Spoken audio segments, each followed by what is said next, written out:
Have you ever spoken to her since the day she walked out of your house? Yeah, a couple of times, yeah. Did you want to know what was going on? Did you tell her that you got tested? Did you talk about the situation of your of her HIV status?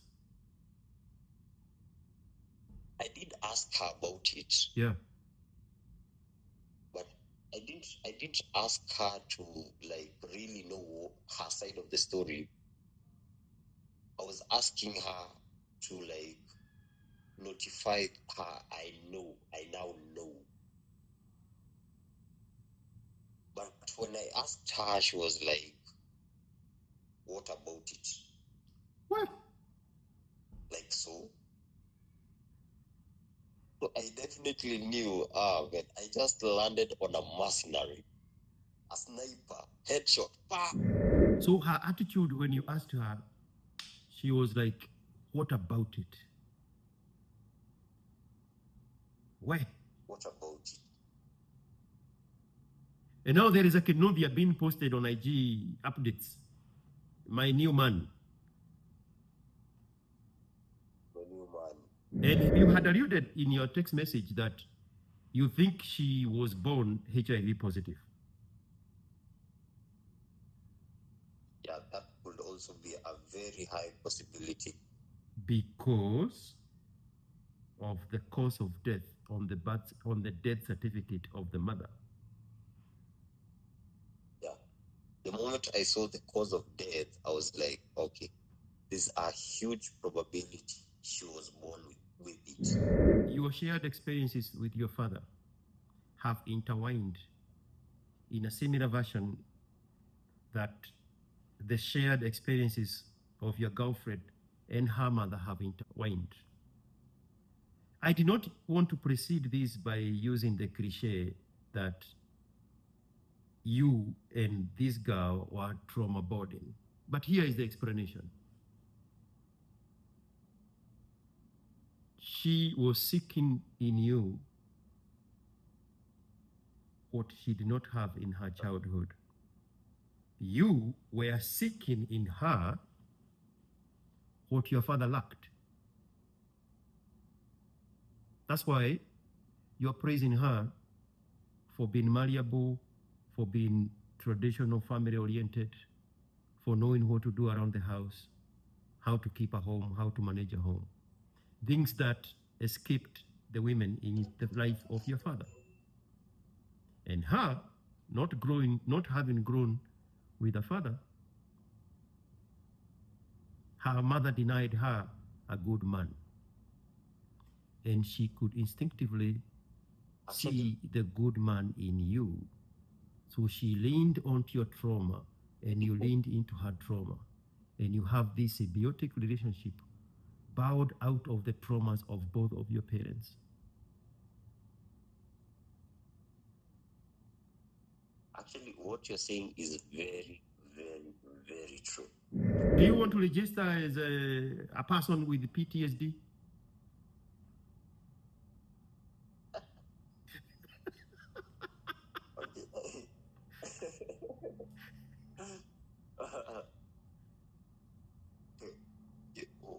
When it comes to female interaction, yes, definitely.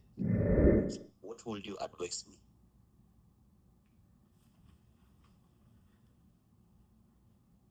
I was going to ask you why you decided that you wanted to share that story with me. Hello, mister. How are you? Uko salama? Yeah, niko fiti.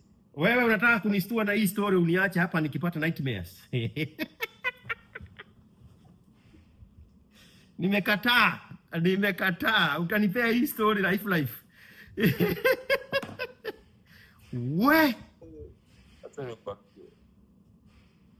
The story itself is also scary. Holy moly, bro. I'm reading this like a script from a horror movie.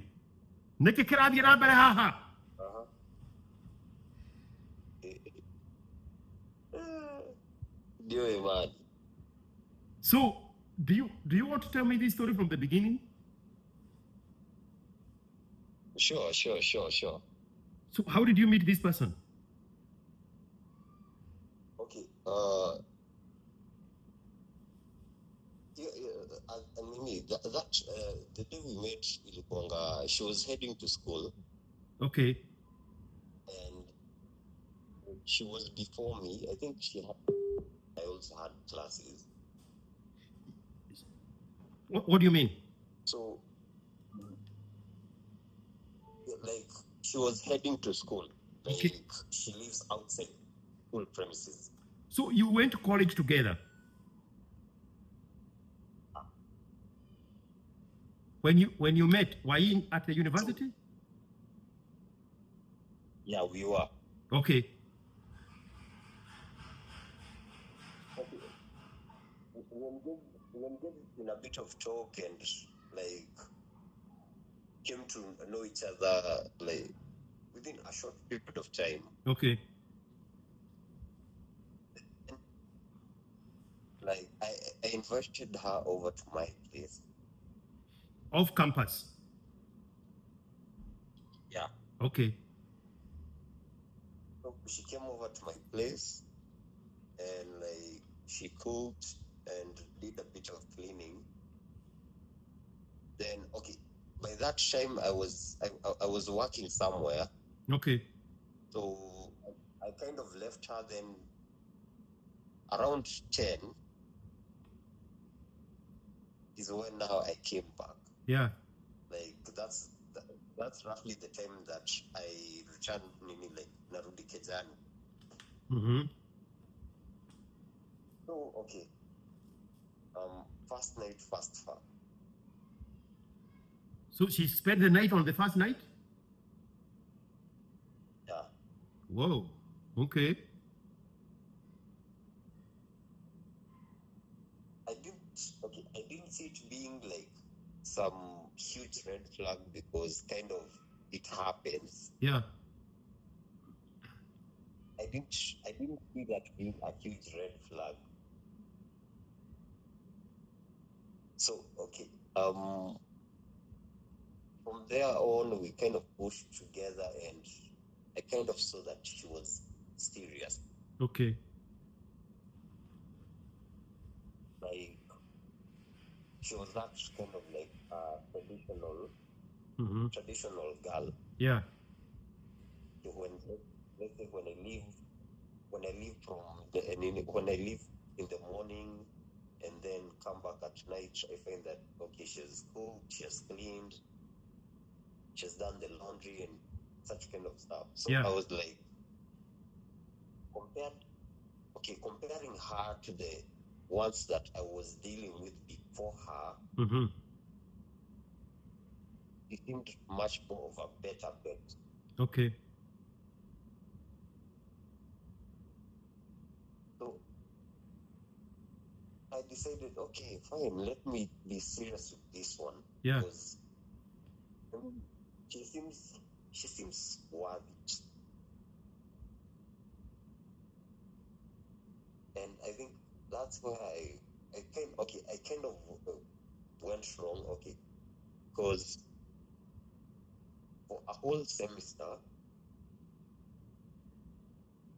we were good, and she behaved exactly the way I'd like a woman to behave. Mm-hmm. Like, all those qualities that you find in a woman, she had them. Yes. Only that her sex drive was higher than mine. Uh-huh. So how old are you at this time, both of you? Okay, I was 25, she was 20. Why were you in college so late? Were you doing one of these smart people's courses? Not really.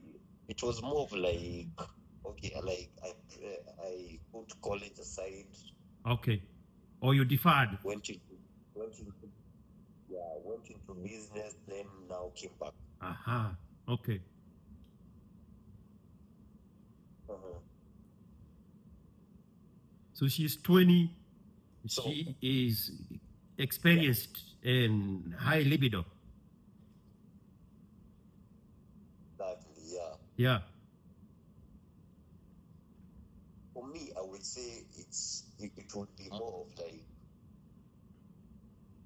I was too much engaged in business. Okay. So you find that like from morning all the way until 10 to 10:30, I'm busy. So kind of at night and during the morning is the only time I have to rest. Yeah. So anyway, the unfortunate bit was there's no one single time we ever used protection. Or Wait. Your volume is so low. You are saying there was never a time that the two of you used protection. Is that what you said? yeah, From day one. from day one. Yeah. Like I just risked it. Mulipima na macho. Was it? Yeah. Funny enough, I had a few like I had a packet, but I didn't use it. The one you always keep And in I the still wallet? have it. Yeah, and I still have it even to date, but I haven't ever used it. Yeah. Okay. Fast forward, long holiday is in. Okay.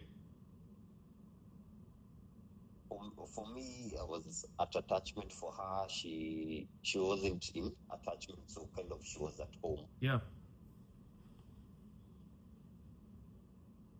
So we would talk, but not that much because I'm at attachment. I'm supposed to be busy and engaged. Yeah.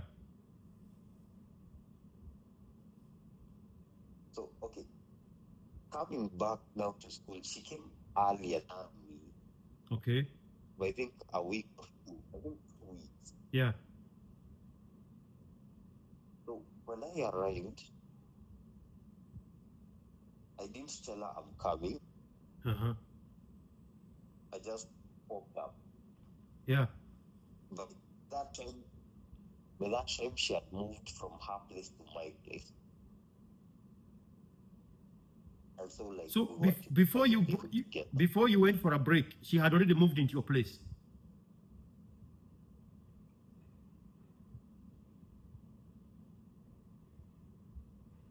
Like most of her things were still at my place. Okay. And actually, I can say for the whole time, she only spent, I can't say she spent a week at her place from the first day. The whole period that from the first day, the much she spent away from your house was probably 7 days. So she had moved in slowly by slowly.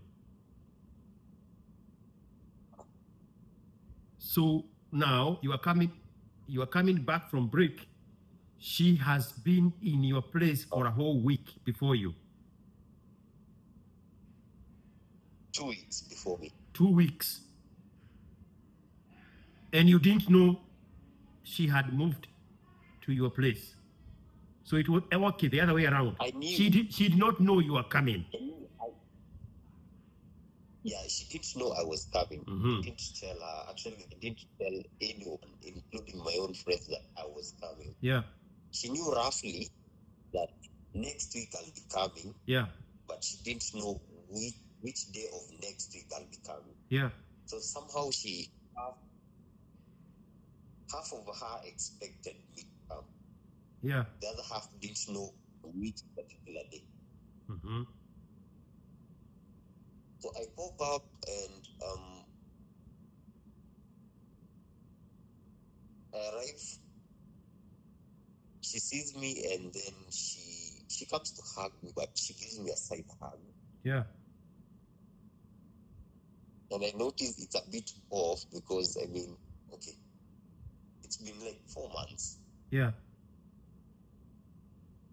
This is the first time we are meeting after 4 months. Yeah. Why the side hug? Yeah.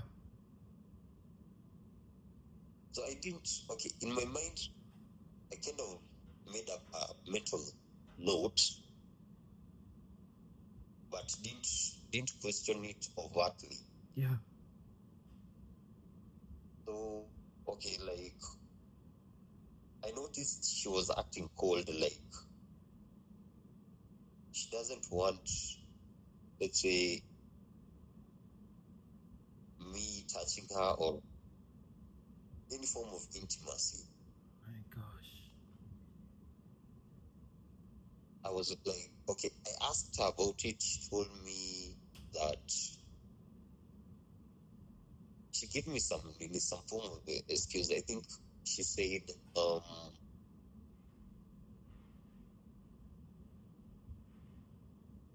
she was saying that, okay, she would text me and I was online, but wouldn't reply back. Oh, she's creating imaginary fight to escape reality. Exactly, because, okay, I was like, how does that even make sense? Being honest, okay. Personally, yes, I'm not very good at texting because I don't text continuously. But looking at the chats that we had, I doubt even 3 days would pass or even 2 days will pass without us text. So I knew that something else has to be there to end up that. Wow. So I told her that doesn't make sense. And I told her, like, we went over our texts and tried to show her logically Yeah. that we used to text almost daily. Yeah. So I asked her what's the issue. Then she said nothing, like hakuna. So every time I would ask her what's the issue, she was like hakuna. So okay, kind of was like a bit okay. Mentally I'm out of balance because I'm trying to figure her out, but she's closed off. So I don't know what exactly is the issue. So I'm here trying to guess maybe this, maybe that, maybe something else. Yeah. Okay. We didn't have sex that it. For a week. Okay, That was a week. Okay, maybe. Yeah. Yeah. So, like, for a period of time, we didn't have anything intimate, including even cuddling. Mm-hmm. So I'm like, nah, okay. A couple of days, okay. For a couple of days, I will be okay with that. But for a whole week, I'm like, something else has to be the issue. Yeah. So I was like, will she be cheating? So I asked my friends and they told me, nah, she's cool. Like, they have never seen her with anyone. And she has never brought anyone to her house, or rather, she has always been coming. And they've never seen her with anyone. Yeah. So, okay, mind you, all this time, let's say like food and shopping, I'm still providing regardless. Yes. But she's cold as a stone. And her demeanor, her attitude, everything about her is completely off. But you can't place a finger to it. Exactly.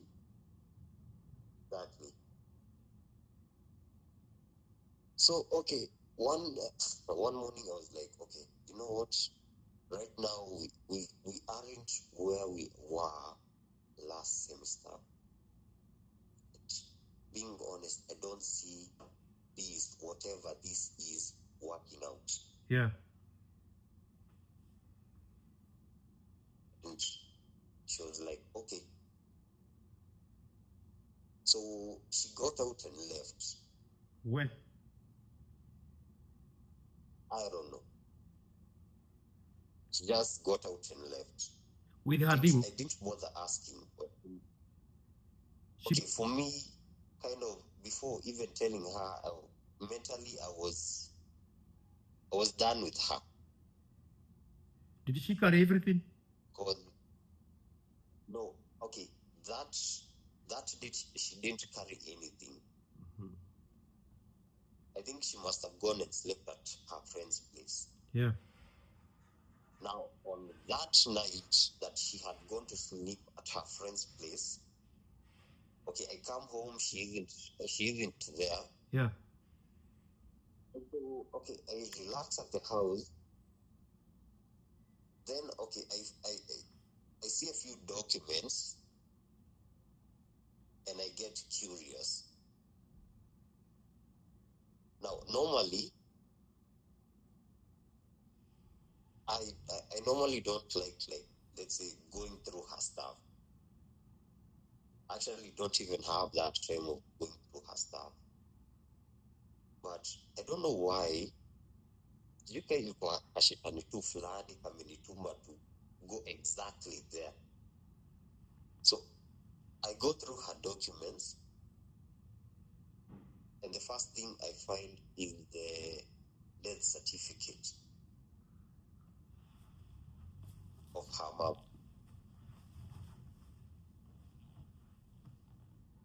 So I'm like, okay, at the age at which her mom died versus the cause of death versus, okay, a rough estimation of how long people living with HIV or AIDS live, it immediately clicked in me, she must be having it. Or if she doesn't have it, it could be just a close game. But the highest probability is she has it. Wow. And so, like, from that moment is when, like, I started going through her stuff. Then I found the pills. Oh my gosh. What are they called? Antiviral something? Yeah. The ARVs, anti-retroviral. Yes. I found them, and I was like, okay, being honest, I don't know how they look like, so I googled it, and so according to the search results, it was saying they're used for ARV treatments, for HIV treatments, and also PEPs, as in post-exposure prophylaxis. So a huge part of me immediately just knew she has to be having it. And you've been eating raw, bro. But a small part. Exactly. So from that Did moment, I you was did like, you damn. did you see your own funeral service? What? Did you see your own funeral service? Sorry? The whole procession of you dead and the funeral service happening right in front of your eyes. Actually, I just saw all, like, most of the life decisions I made through my life to that exact point and how I fucked up. Then the funniest bit is a part of me did not want to accept. Part of me wanted to look at that part whereby they are used as post-exposure prophylaxis, such that maybe, just maybe,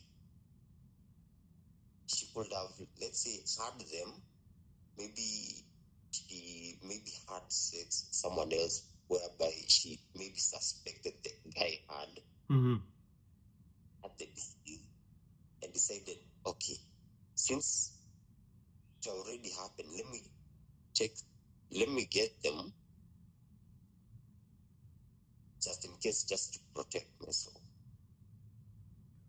So a part of me wanted to cling on to that hope. Yeah. Okay. But in order for me to cling on to that hope, I had to, like, I don't know why, I just continued going through her stuff. Then I saw the card. The card was now the finisher for me. What kind of card? The yellow card, the appointment card. The one written the date for the appointment. Whoa, a hospital card, a visitation card. Yeah, exactly. So And her name is on it. Her name is on it. Yeah. Her ID is on it. You have muffled your microphone. Now, You have muffled your microphone. When I flip the page. One moment. You have muffled your microphone. Oh. There you go. You're good now. So her name is on it. Her ID is on it. Her date of ID number is on it. Her date of birth is on it. Okay, no, her ID number is on it. Yeah. So I definitely knew this is it. God. So when I flipped the page, and it talks about the visiting date, like there's this Roman 6. There is you still muffling the mic. You're muffling the mic. Oh. So okay, when I looked at the other page, yeah, I see Roman 6 print like written on it, and I'm like, wait, will it be the 6th time she visited? You saw Roman what? Roman 6, VI 6.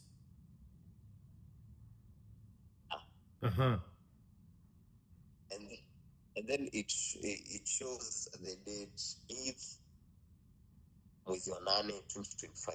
Yeah. And I'm like, shit. And that is close to that this. Moment was this is closest now to the time that you are discovering this. Yeah. Actually, no. Yeah. So 6th August 2025 is a few days ago. Actually, not a few days. I think. Okay. I came back on end of August. Okay. So we're now talking about start of September. Okay. So 3 or 4 weeks. Let's even give it a whole month. Let's call it a whole month. Yeah. Okay. Being honest, I didn't know what to do. I did not know what to say. I was just confused.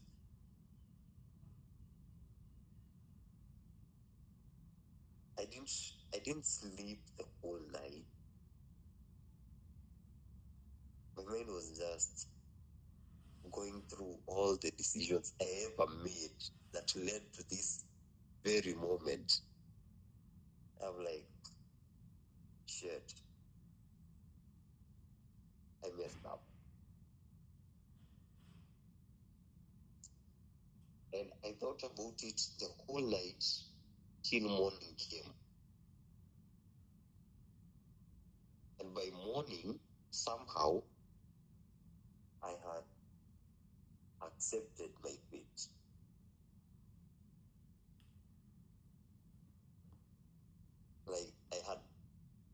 accepted that I have it also. That your life is over. Yeah, my life is over.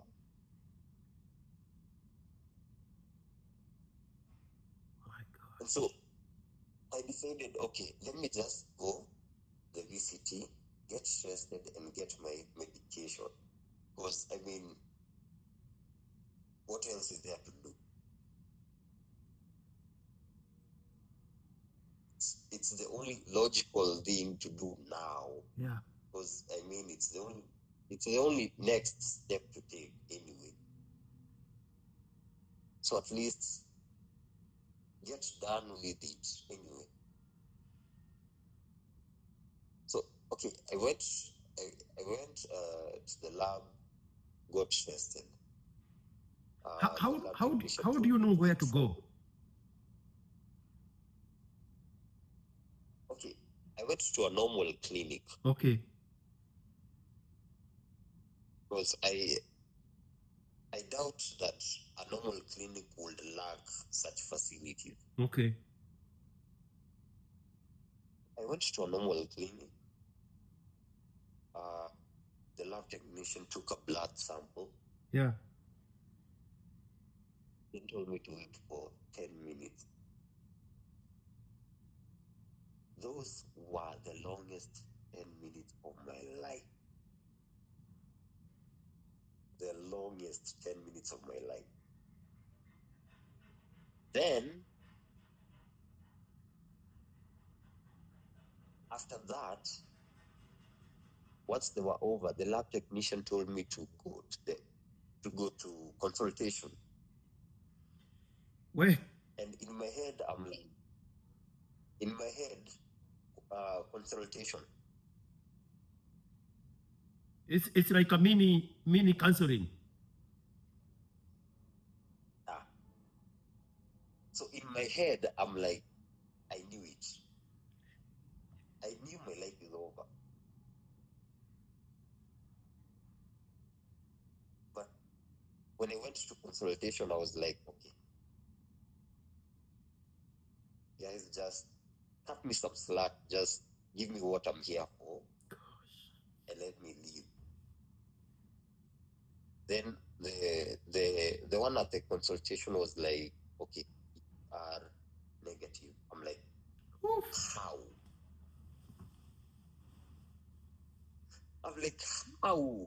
And she was like, were you expecting to have it? And I was like, well, a huge part of me, yes, did expect it.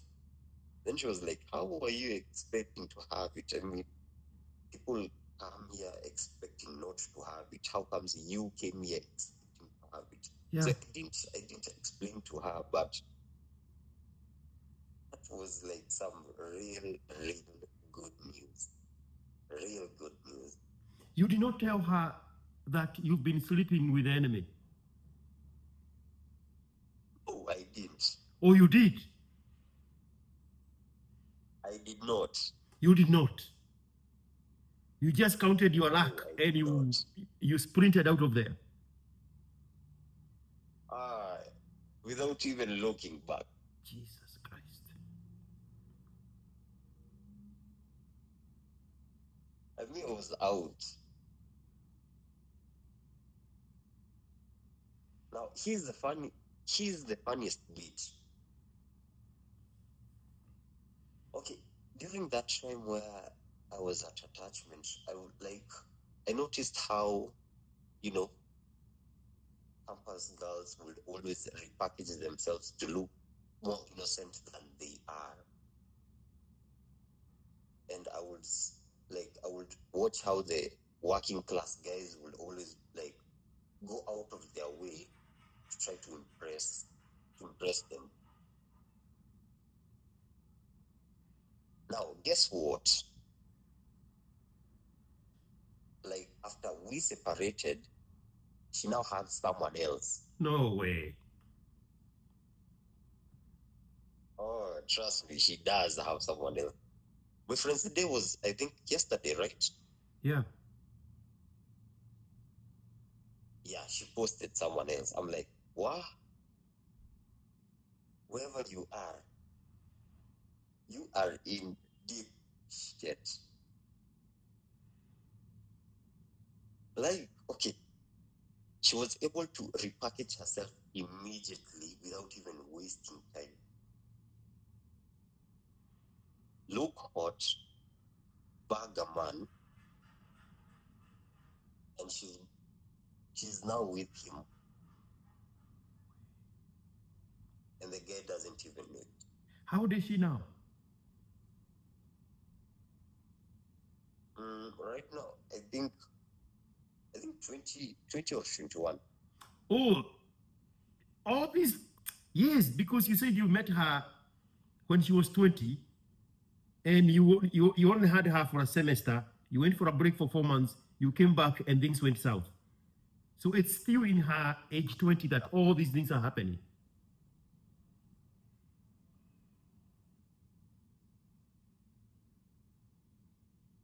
So now she's with someone else, and that guy most likely is as clueless as I was. Does he look like in his 30s or Baba? And how comfortable is he to be posted by a 20-year-old on a WhatsApp update? He's in his 30s. Yeah. And definitely, a guy in his 30s is much more financially advanced than, let's say, me in my 25. Yeah. Mid-20s.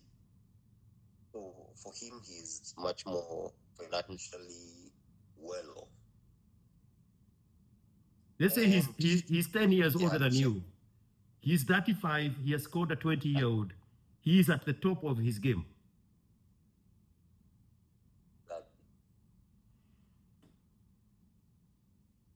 Why? Now, let's go back just a little bit. I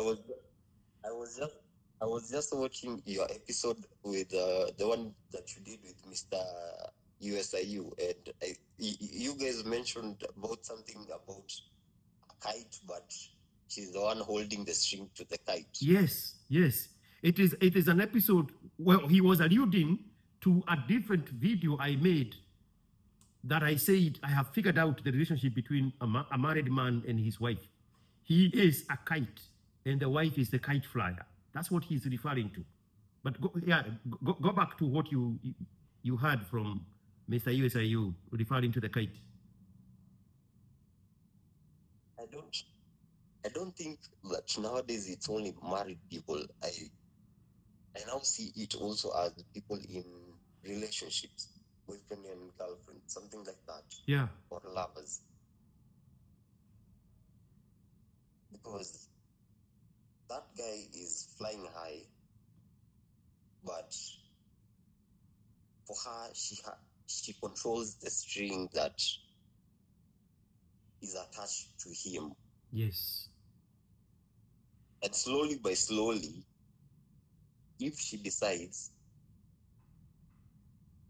she'll bring him down if she's not lucky. Goodness. And you and I can speculate that he is a single guy for him to be comfortable being posted on WhatsApp update. So he has not made a family yet. We can speculate that. He is 35 at the top of his career, at the top of his game. With a 20-year-old, he feels like he's in heaven. And the kite flyer is inevitably, unbeknown to him, going to bring him down. Yeah.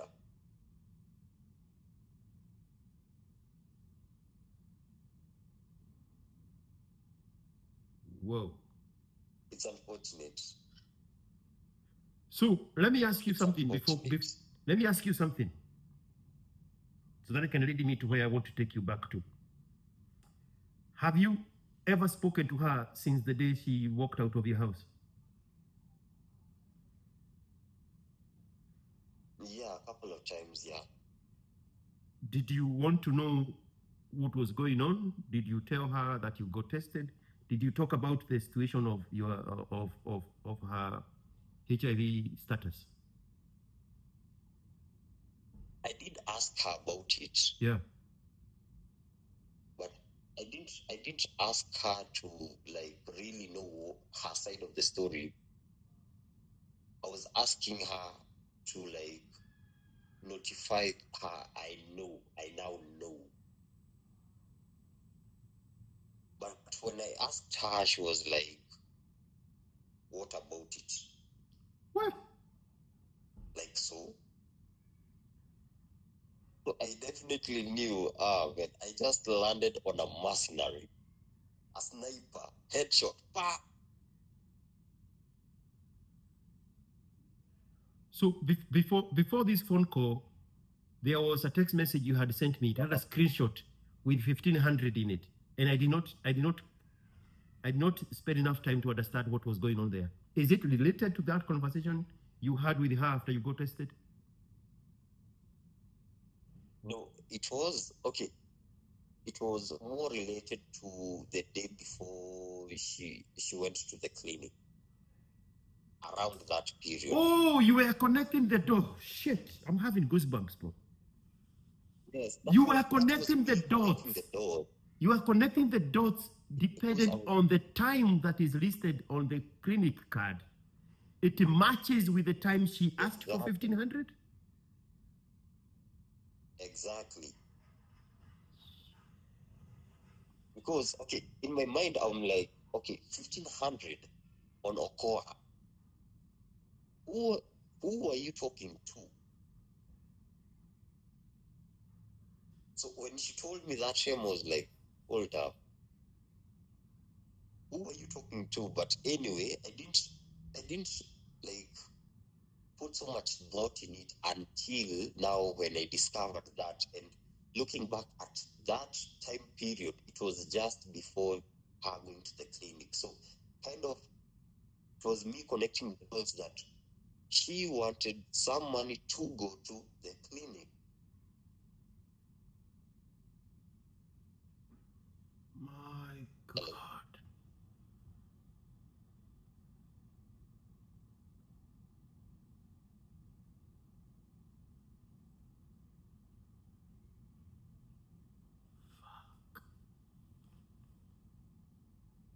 Bro, now let me ask you the question.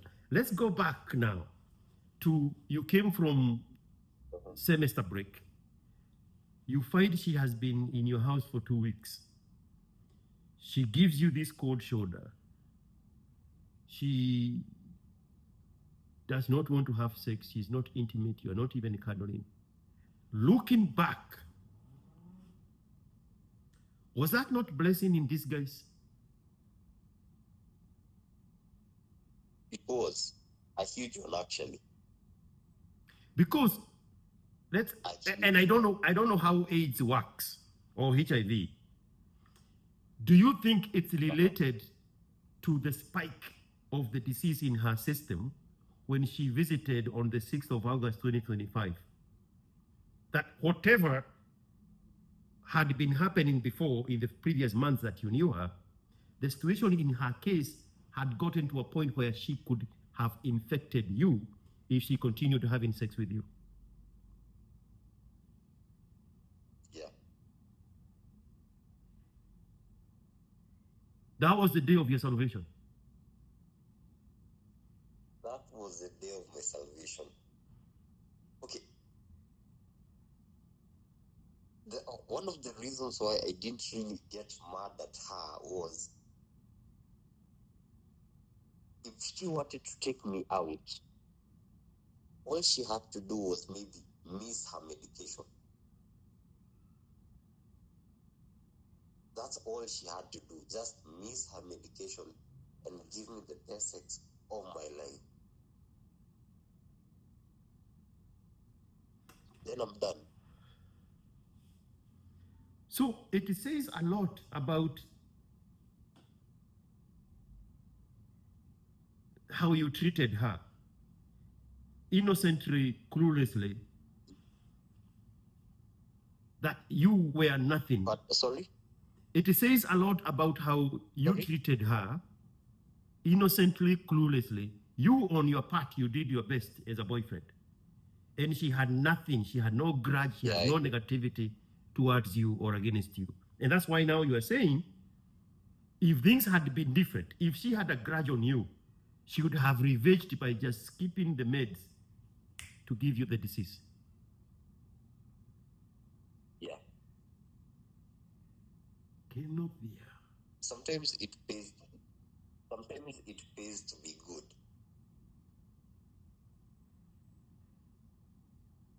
How many times after the first? Okay, how many times? How many times after the first test have you gone back to confirm that you are still with us? Okay, I've only gone once. Once? I'm planning to go this December or November, thereabouts. So you have only been tested twice so far? Once. Or just the ones that you went?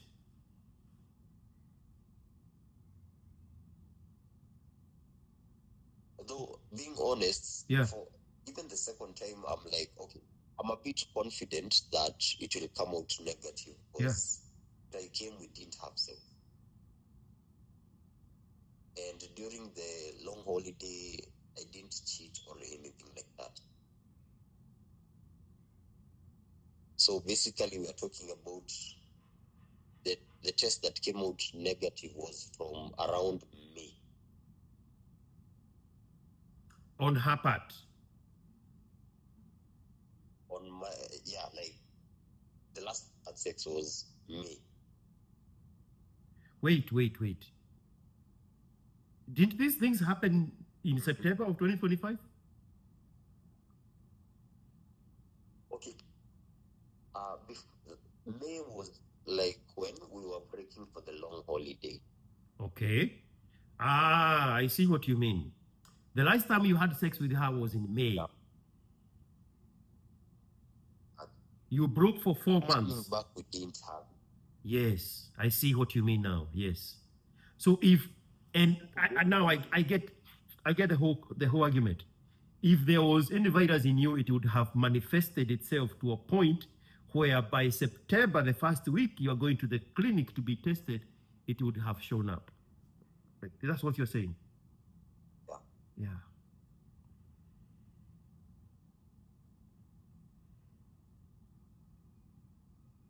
So that's what makes me confident on, even if I go the second time, most likely it's going to be negative. Yeah. As long as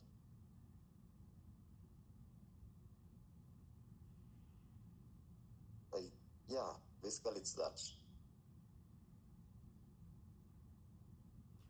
I can guess that you have never been able to have sex since that time. Oh, my mind can't even wrap around even the thought.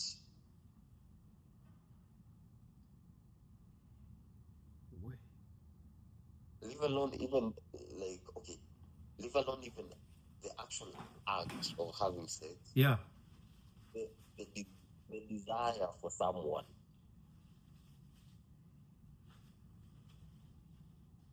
Like the actual desire isn't even there right now.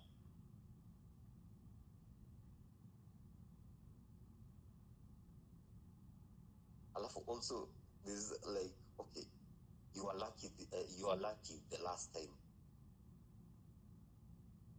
I wouldn't really want to exhaust my number of lives.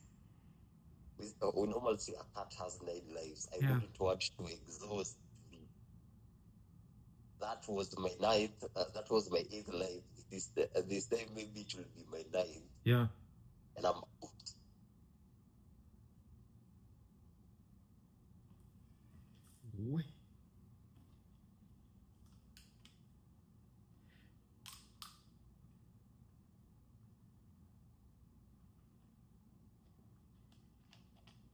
So her attitude when you asked her, she was like, what about it? Why? What about it? And now there is a Kenobia being posted on IG updates. My new man. My new man. And he is flying like a kite. Keeper. Why not? And his whole life is in her hands, just like the kite flyer holding the thread. His whole life is in her hand. The guy maybe doesn't even have a kid.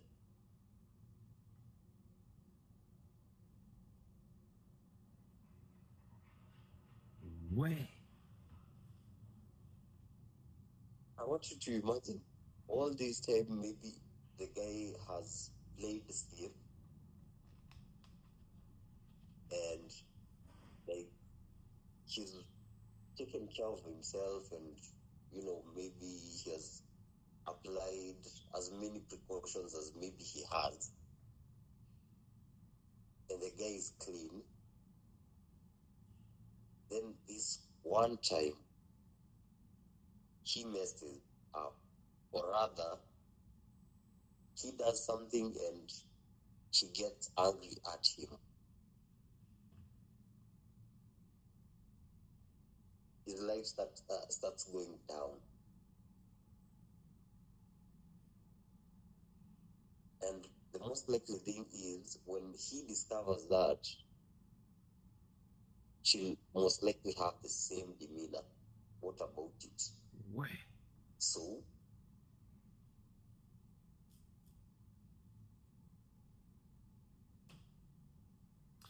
I hear you saying that. I told her. One moment. I hear you saying that. told her.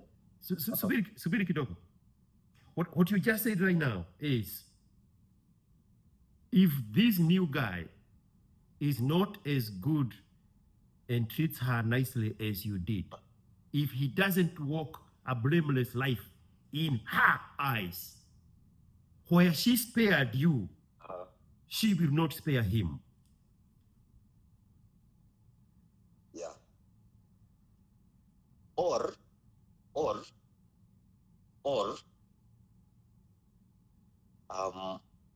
maybe the time that we were together, she maybe half expected me to have it.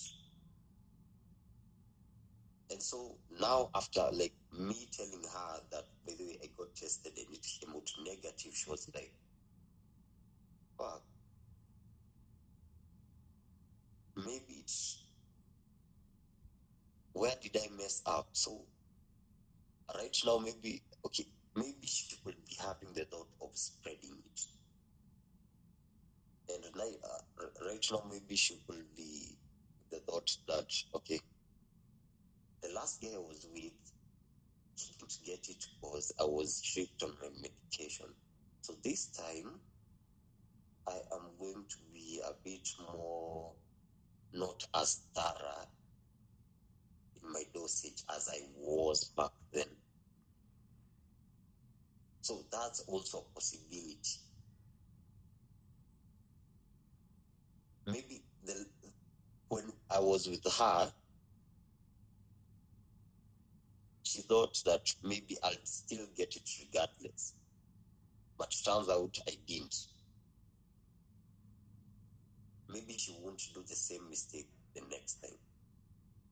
That's also another possibility or probability. There is a third possibility, more scary than the two options. Huh? How long ago did her mother die?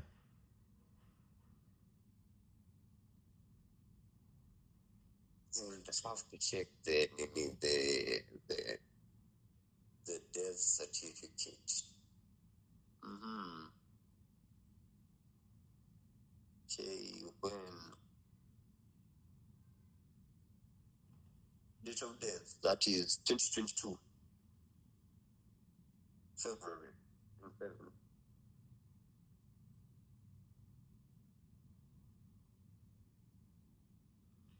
She was 17 years old when her mother died.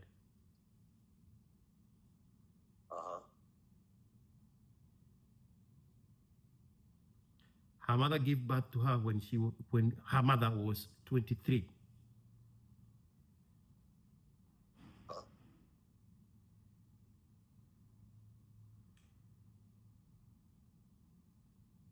She was, when her mom died, must have been 17. Yes. And her mother died at 44. Yeah, at 44.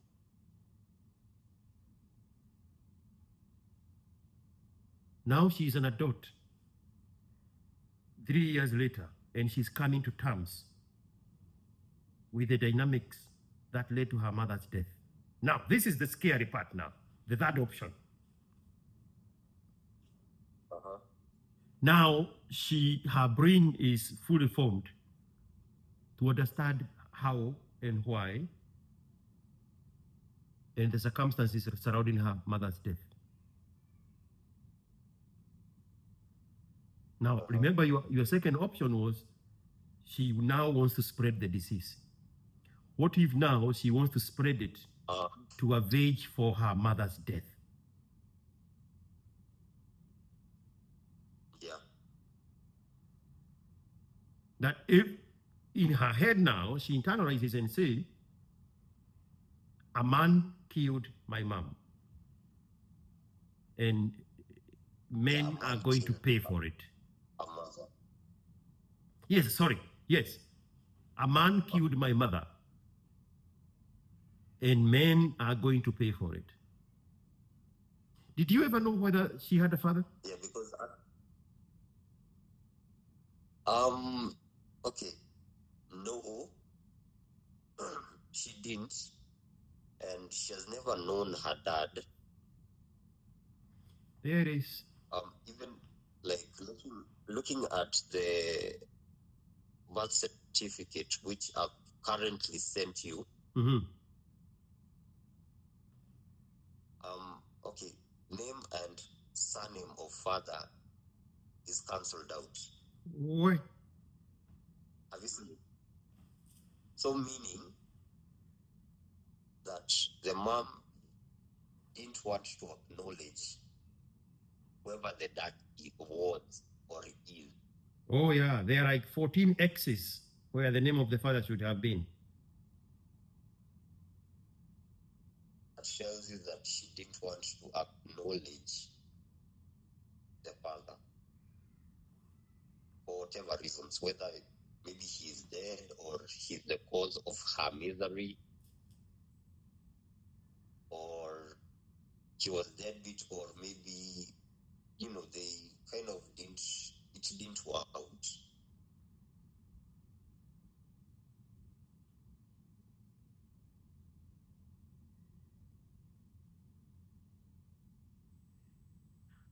(2022). But the thing one moment, there's something we are missing here.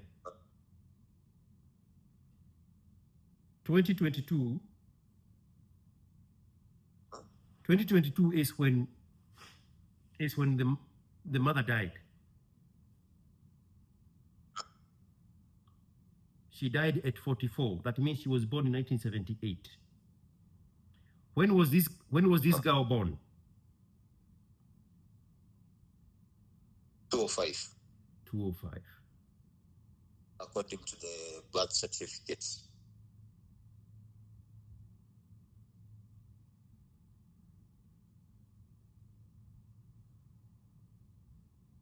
So the mother was 27. Yeah. And not married, and no father in the picture when this girl is being born. Yeah.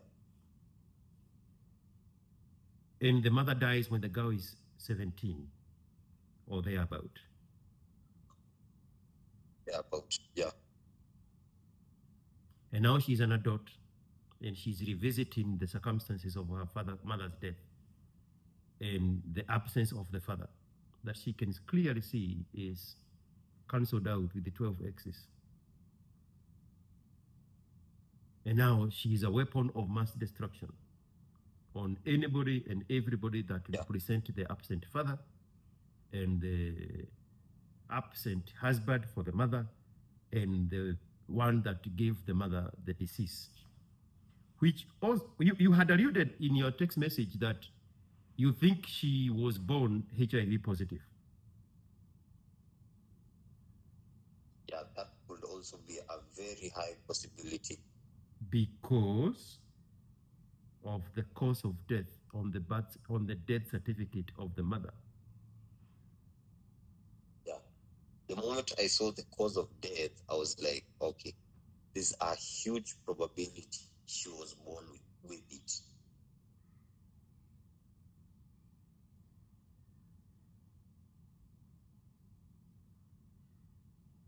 It may not be the only possibility, because maybe she could have gotten it much later, but there is a huge probability that she was born with it. But she's 20 today. 20. The pathway for her to have gotten it is very slim. Exactly. Because she seems to be living a very normal life of a teenager to a point where she gets enough marks to go to university, right?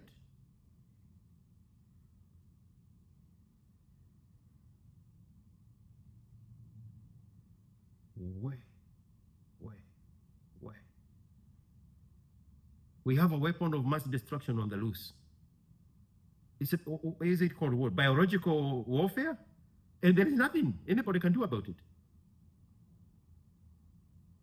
That's biological warfare, and there's hardly nothing you can do about it. Nothing.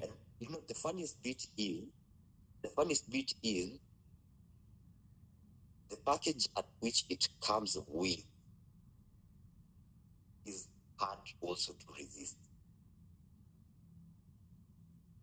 Remember me telling you, like, okay, one of the reasons why I decided to be serious with her was the fact that she was more feminine and like more traditional than anyone else I've ever dated. Remember me telling you that? All 20 years of her. Yeah, like she behaved exactly how you'd like. That's why I'm eliminating the fact that she got AIDS on her own. She must have been born with it. There is no indicator to show a disturbed or a disruptive lifestyle in her teenage. She looks very well adjusted to you at 20. Yeah. Uh-huh. And But she's yellow. Also, She's yellow.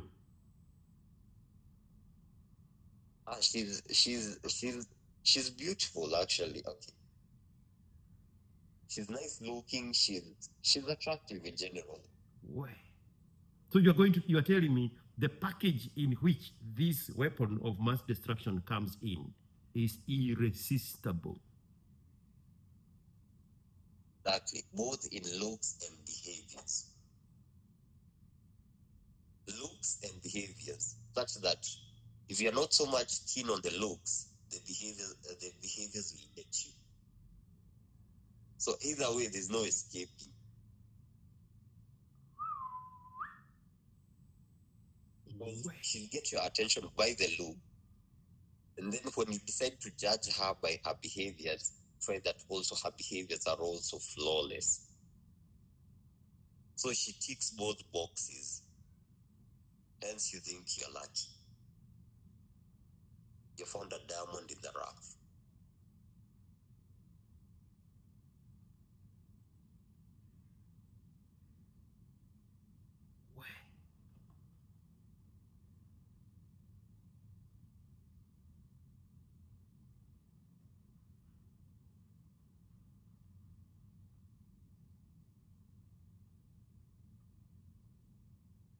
Big pity goes to the guy that she's currently with now.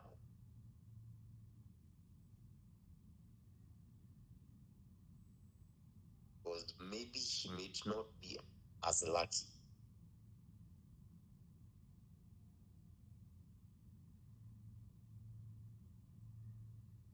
And one thing that I'm kind of sure of is that most likely he is clueless. I mean, we are men, bro.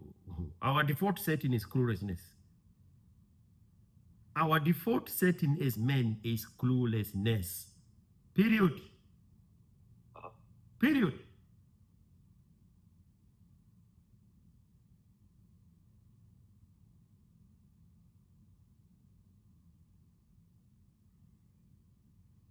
Is this one of the major universities in Nairobi? Bro. No, actually, it's not even in Nairobi. Uh-huh. It's around the Mount Kenya region. Okay. Tell me it's not Muranga in my backyard. No, it's not. Okay. But I really doubt that Moranga lacks also a version of her. Mm-hmm. But it's not Moranga. So you're saying they are out there, weaponized. They are out there, fully weaponized, and the package that come with the weapon is something that is adorable, something that, as a man, you look at it and you're like, this one is a keeper. In all metrics, in beauty, in attraction, in the body type, in mannerism, in fragility, in malleability, in behavior. Bro, even the sex itself. I mean, being honest, she was much more like, she was more into sex than even me. And I'm the guy, I'm the one who's supposed to be, okay, I'm supposed to be higher in sex drive than her, but she wanted more sex than even me. That's something that most guys dream of.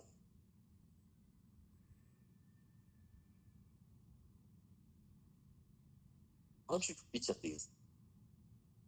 She's beautiful. She has a nice body type.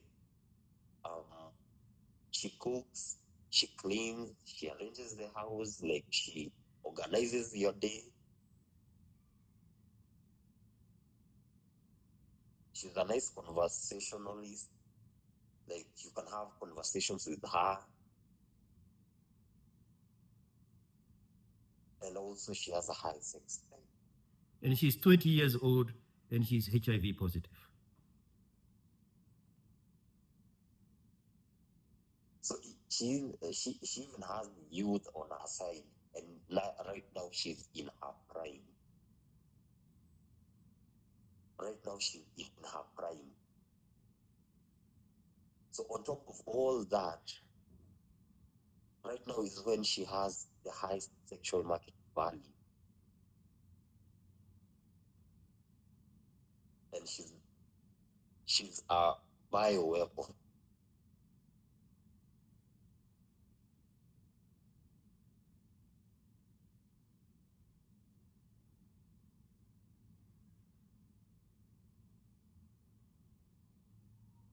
It's insane. Insane.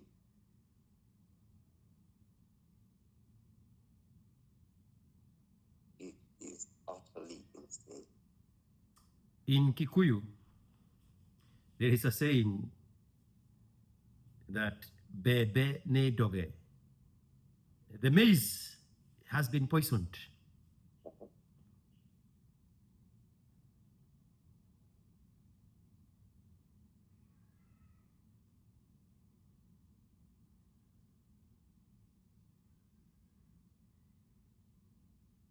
Wow.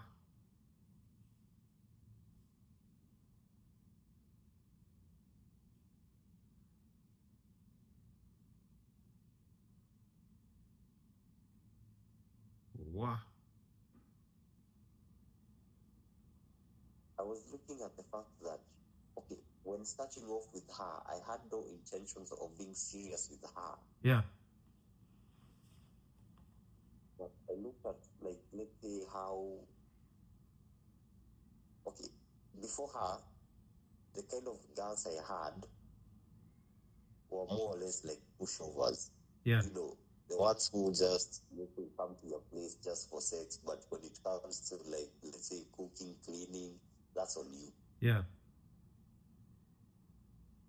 Then here comes this one who you don't even tell her anything. Like, you don't even expect her to do it. She does it.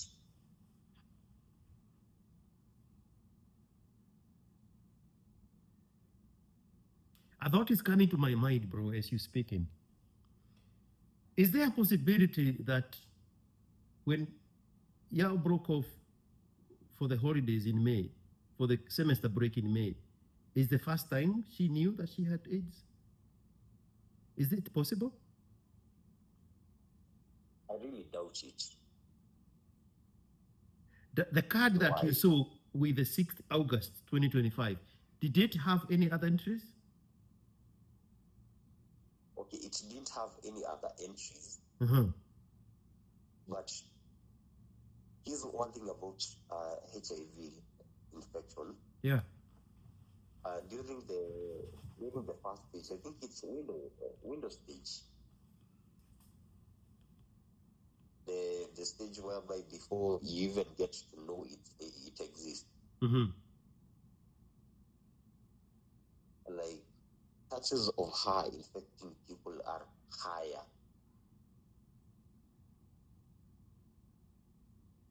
because, first off, it has not been noticed and it's still in her system. So after it has been noticed and she's on medication, the viral load goes low because now it's being kept in check. So chances of transmitting it become lower. Okay. I see what you did there. And also, I'm looking at. You just proved I'm also that. looking at. Yeah, go ahead. And I'm also looking at the interval between 8th August 2025 and the next visit, which will be on 25th November 2025. Like, that's about how many months? 3.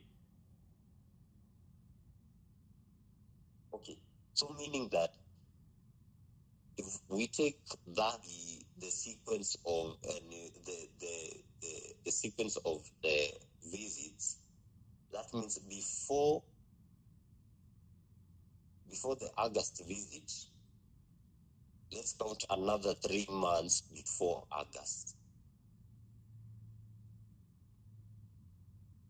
It takes us back to June, to May, when you're breaking off, around the time that you met her. Exactly, around that time when we last had sex. Yes. Now you have made it even more clearer. I was going to say when I interrupted you that I see what you just did there. That if she had not noticed that she had the disease, you would have been at a higher risk of being infected with it. But you weren't, because it was already in check, even in May of 2025. Is that not what you're saying? Exactly. Yeah. And also something else, on the appointment card, it shows the Roman 6, which I think is the visiting number. So kind of tells me that is the 6th time she had visited. So we're now talking about an interval of 3 months, 5 visits prior. Correct. That.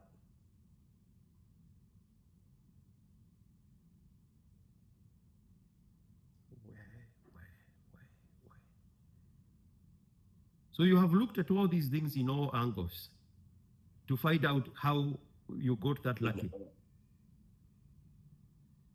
I mean, I had a whole night of thinking about it. Yeah.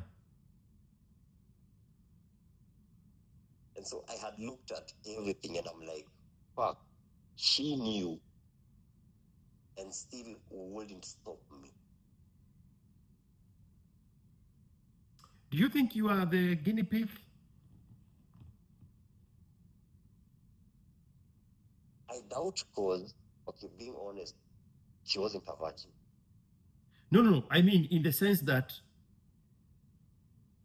in her counseling after every test, she's been told, I would imagine, that the medicines make her to have very low chances of infecting it to somebody else.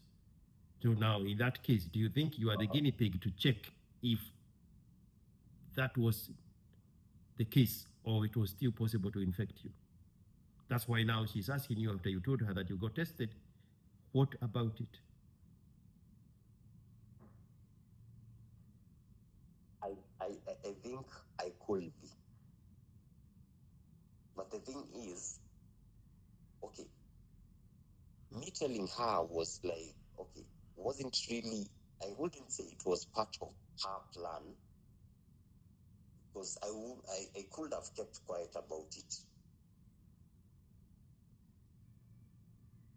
But I didn't. So I doubt I would be the guinea pig, though that's also a possibility, because eventually I would fall sick and she would be part of the people who are looking at, okay,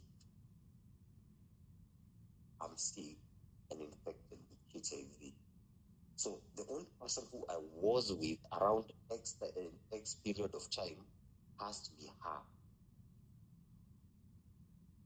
So yes, I still rule the fact that I could be her guinea pig, and that me telling her kind of showed her that whatever she was doing still did not or was not able to work out as maybe she was hoping. So now she knows how to control it. She knows how to keep it at bay until or unless she wants to avenge for somebody who doesn't treat her as well as you had treated her. Yeah. And that will be, it's going to be a very clueless, innocent Kinovia there, who is already in the works. Totally. Who's already in the works? Do you think? I'm telling you, okay, that guy maybe decides to cheat, Yeah, or decides to treat her bad. Then she's like, fuck you. That's now where the kite is going to be slowly being pulled down, and he won't know that he's losing altitude.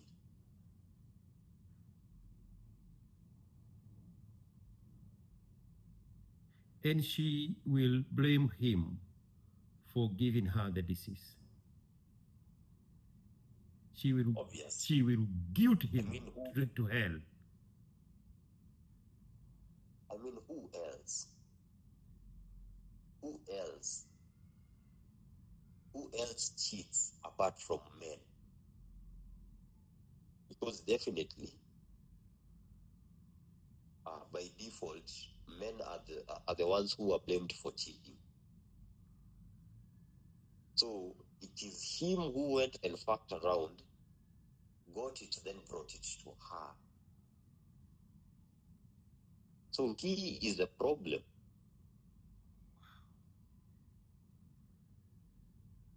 So two other things are popping up in my head. Do you think she posted him for you to see?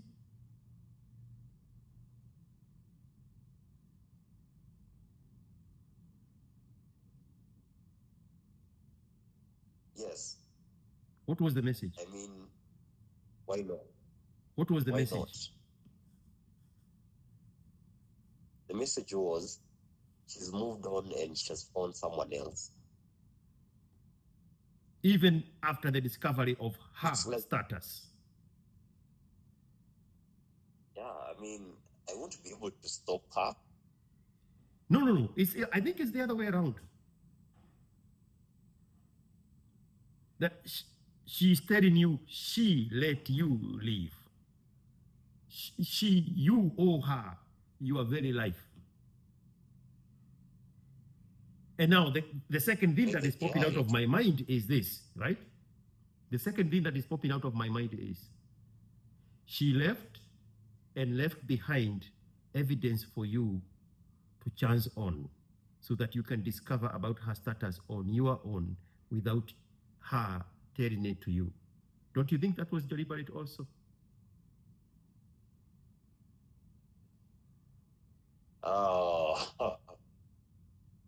how could I be so blind? Yeah. I mean, why, ask yourself, why is her mother's death certificate in your house?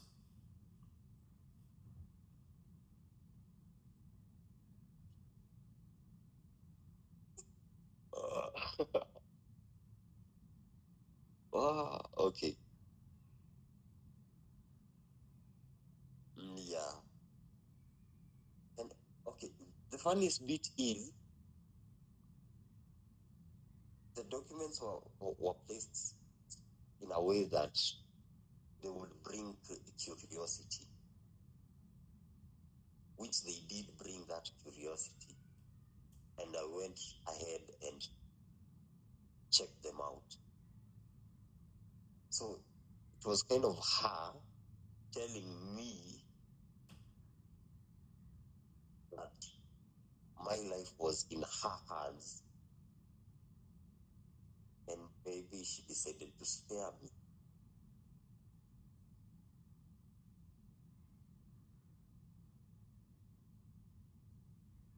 No, why didn't I see that?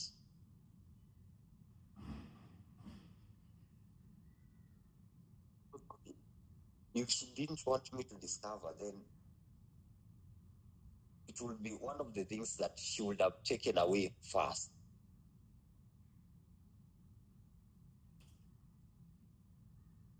Or she knew that I hardly go through her stuff. So she wasn't even expecting that to happen. Because remember, I wake up around 5, by 6, I'm out. Then I come back at 10:30. So when I come back, I just take a shower and sleep. Take a shower, eat, sleep. So maybe it could be like she knew I would also not act out of character and go through her stuff. Or this time I would act out of character and go through her stuff, because But also those documents were placed in a way that I found them to be odd.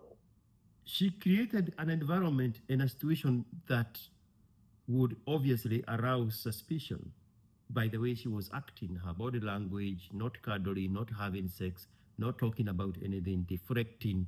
She wanted you to lead yourself to the documents.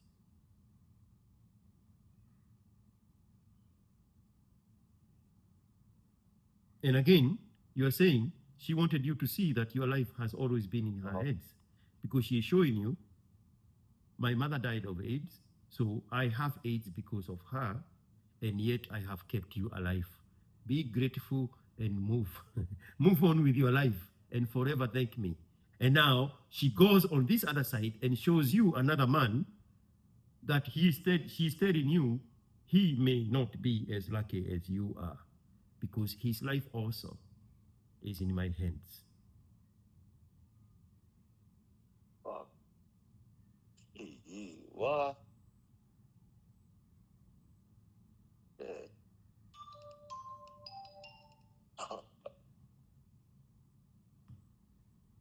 Uh-huh. Wow. Are you through with college, or are you still going back to that college? I'm still in it. This is my final year, ending at May next year. Wow. You can't wait to move out of that place, bro. Man, out of this place, and honestly, for me, I think I've learned my lesson. I ain't messing around. What lesson did you learn?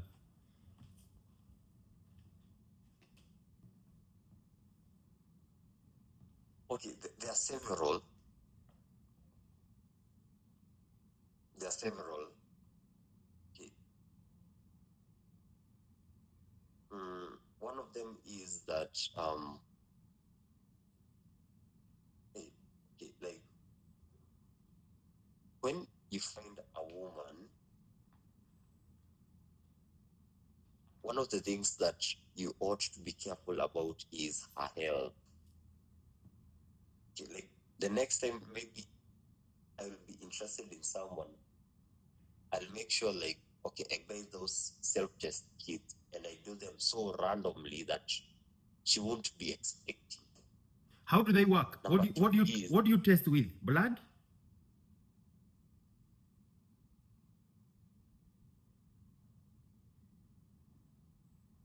You tested blood. So like a glucose thingy. Normally, okay, like you're pricked on the finger, then your blood sample is put on that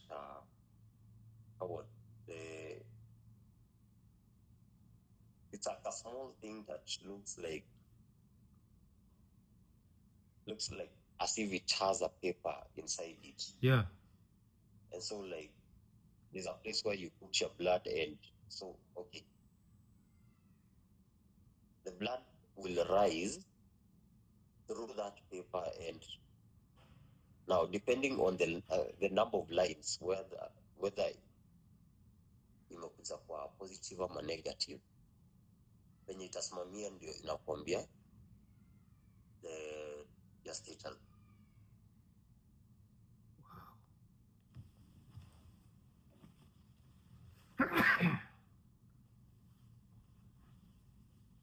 Also, I will say also, when it comes to women, I think the best thing is just live out your own life.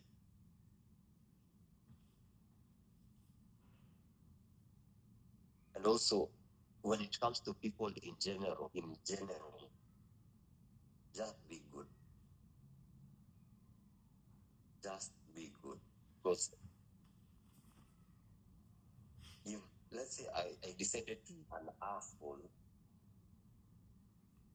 and let's say I tried, let's say like cheating, or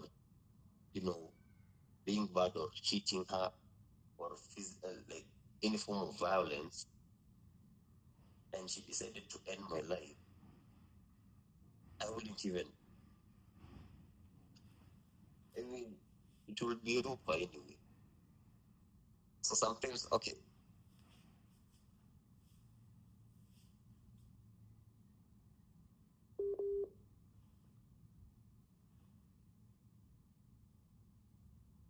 You have a phone call. Are we losing you? Can you hear me? Oh yeah, you're back.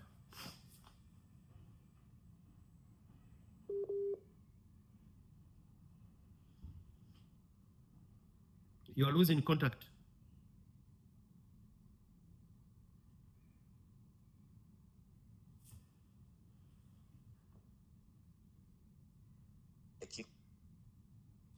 Right? You are cutting in and out.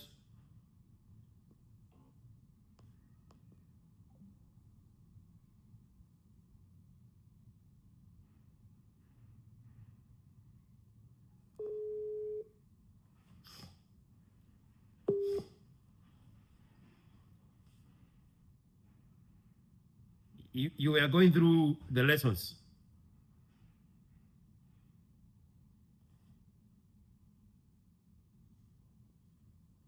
I'll say. Can you hear me now? You have to do a random HIV test. At least expect it. Let's go back. Use Before, protection. can you hear me?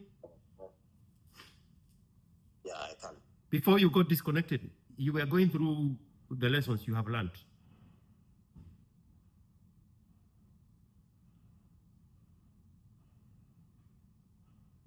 okay, if you okay, if there's no reason for engagement with women, why engage? Mm-hmm. Because okay, being honest, I'm 25. It's not that it's a kid I want or starting a family. So why was I engaging with a woman?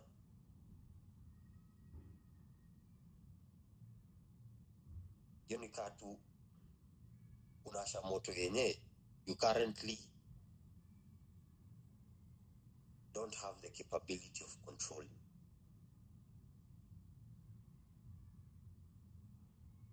Also, number two, if you really, really, really have to use protection, and if it comes to a situation whereby like you have to do it without protection, get tested and make sure it is random. What do you mean? Number What do you three, mean when you say make sure it's random? What do you mean by that? okay, I've come to realize that okay, there's a few videos I've seen on Facebook whereby you find that people say that, let's say, ukikunywa Panadol, even when you get tested, it will still come out negative. So if she somehow knows or suspects that is going to be your next move, whatever this video is saying is true,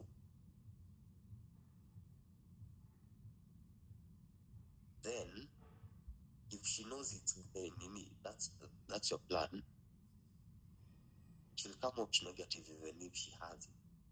So you're saying paracetamol affects the viability of a HIV test? Exactly. That's according to the videos I've seen. Yeah. I don't know how true it is, but according to the videos I've seen, it does.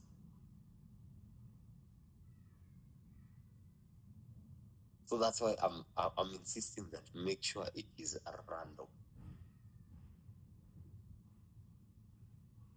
such that unampata off guard.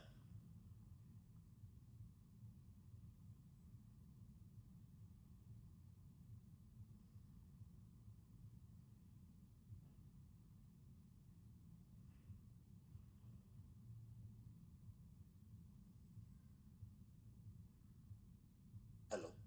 When you say that you are 25 years old, you have no reason to be having sex because you're not looking to have children. So this scare reset you to default setting of sex is for procreation. Definitely. I mean, why? What else? Where? I mean, right now I'm okay. It reset me to the point where I asked myself, okay, assuming I would have gotten it, why would I have gotten it? Like, what would be the reason? Sex, surely. Utaambia nini watu? Round moja, round mbili ndio inatuma upate HIV hadi wewe. Kawenda ngoma. Utaambia nini watu? Utaambia watu nini? Whichever that language is. Exactly. Exactly. So, if you have no reason of engaging, why engage?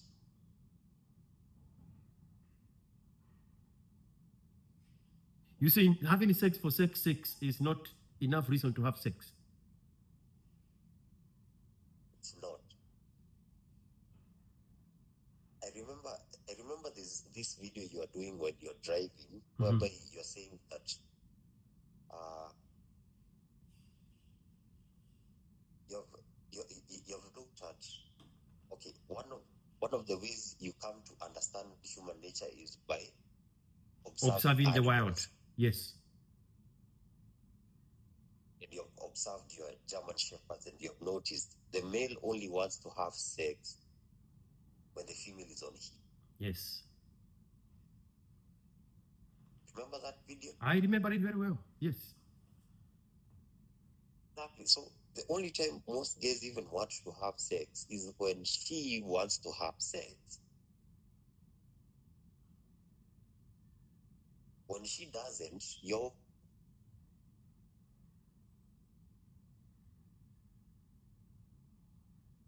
Bro, I'm still back in your house after you came back from semester break and she refuses to have sex with you. You never insisted. Her no stayed as a no on your part.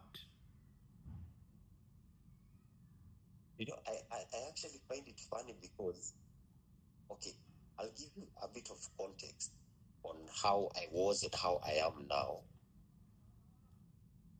Back then, when I was a bit younger, let's say 22, 23, if let's say, like, let's say, if that would happen back then, ningemtoa kwa nyumba yangu immediately, actually. Because why else would you be at my place? No, that's the person I was back then. So when she came at a time whereby I was nile unapata like nikutulia umeanza kutulia. Like you've now started focusing on your life. And so ile time yenye sasa umeanza kufocus on your life and kind of umeanza kuwa serious and a bit laid back. You're no longer what? You're no longer as wild as you were back then. Is when now she came. So, like, in the time where she told me no, I'm like, a part of the younger me wanted to like tell her, get the fuck out of my house. But then the new me is like, okay, maybe there's something wrong. Let me just wait out, figure whatever the issue is, and see if we can work it out. But then what made me even like get fed up with her for a week, there's this I don't remember which book written by Rollo Tomasi in the Rational Male series, whereby Rollo Tomasi says genuine desire is not negotiable. Like you cannot negotiate. I think it's the first book. Yeah. Rational Male. Not really sure, but I think it's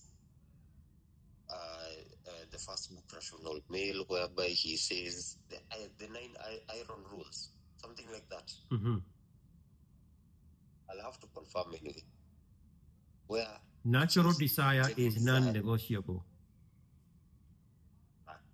So here's how I got fed up with her.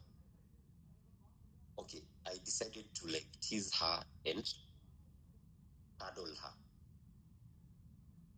Then when she thought I was asleep, akondangu by like kuigonga na elbow. So at that moment I knew there's no genuine desire. So there was no point of me trying to like maybe work things out because there's nothing to work out. Even if I work them out, something else is going to be a problem. It's like you complaining about, let's say, the car you drive consuming too much fuel. Is it really the car you're driving that consumes too much fuel, or your financial position has changed? Mm-hmm. Do you now understand what I'm trying to put across? Perfectly. So the fuel consumption is just an excuse for something else. Yeah. The genuine desire is there completely.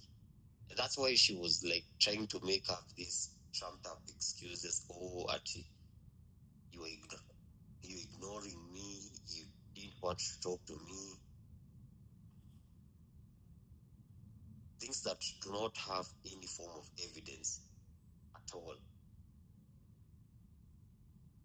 Because the genuine desire wasn't there at all. So I was like, why then have her? Because I don't see the sense why I am still expected to provide for her. I'm still expected to protect her. And still, she does not offer me sex. So it becomes one way, whereby I'm giving and not receiving any. So why be with her?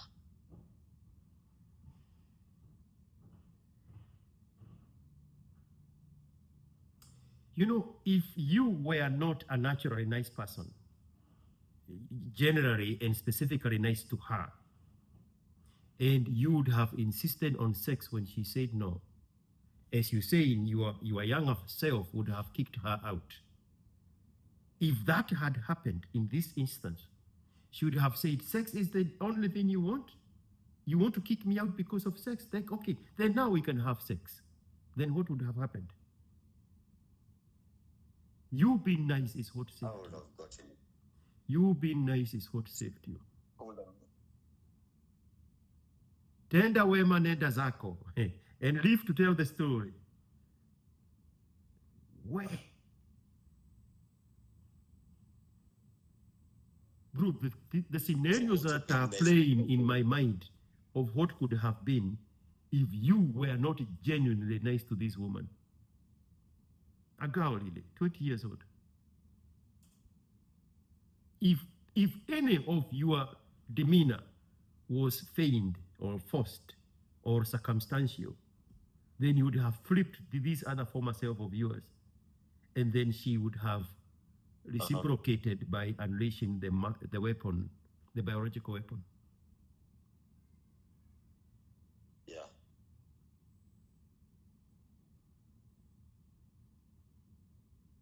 Nitaigua kuwaya. But now here's where I find it being funny. Yeah. I'm looking at before her. Okay, not only before her, before even the one that was before her. Yeah. Like okay, let's go all the way back from, let's say, when I was 20 to around, let's say, 23. Yeah. I was sleeping around all over the place. Mm-hmm. Funny enough, I didn't get it, or rather, I didn't realize I was this close to getting it. Yeah. Then now, when I'm now like, my mind is much more settled than it was back then, is when now something like this happens. Like, you would expect it to happen back then when I was much more, how do you call it, promiscuous. Yes. Like, that's when you'd expect it to happen. But now it's happening now when I'm much more settled. Like, okay, try making that make sense. And it's inside of your growth, your maturity, and you staying on your form as a man. Yeah. Because you had been there, done that, and then you came to your senses and say, I'm going to fix my form, and I'm going to mature up, and I'm going to treat the next girl right. And then, boom, she's HIV positive. Happen.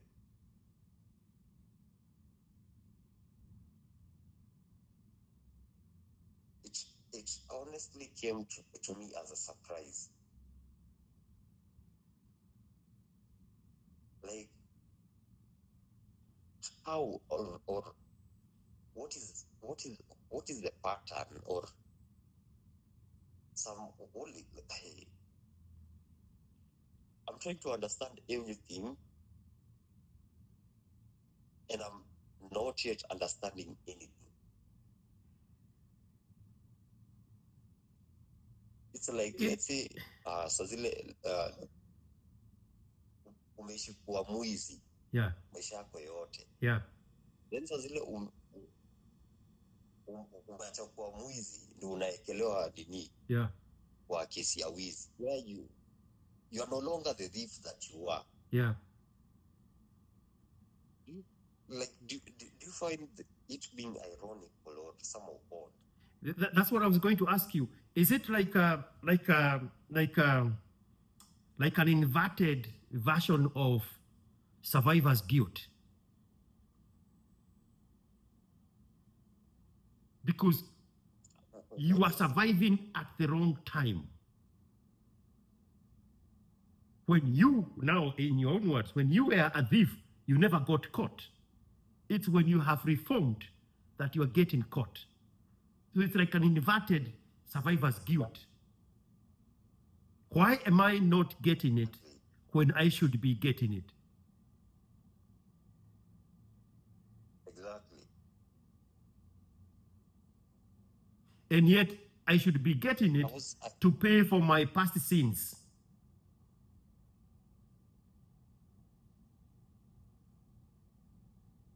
Exactly. Jesus Christ. Today we were having an engagement with a friend of mine. Yeah. And kind of we kind of touched on the matter, and I can mention somewhere in the Bible where it says, if you decide to be good, be good. If you decide to be bad, be bad, but do not be lukewarm. Somewhere in the Bible, I think it says something like that. Yes, those are the words of Jesus. Yeah. So this was me crossing over from the bad side to the good side. So ile tu unaenda tu kuvuka tu hivi. It's like the devil comes in. It's like the devil comes in, like, decides to teach you discipline. Why are you crossing over to that good side?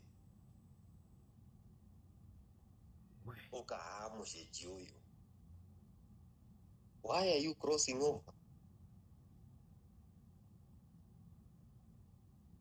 Because the punishment that was reserved for you by the devil in your bad boys days did not come.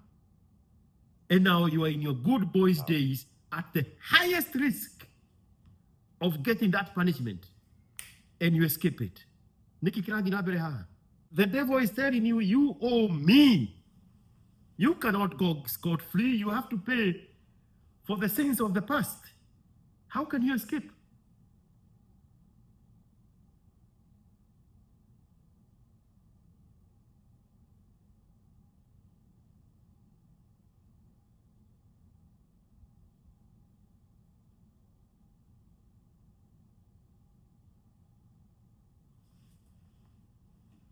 Unajiuliza maswali mingi sana. Eh?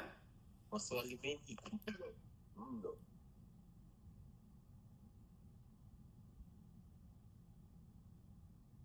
That's why you say a cat has 8 lives and you have exhausted the first one. And you have to be careful on how to spend the second one. I might have exhausted mine. If I exhaust this one, I'm out. Yeah.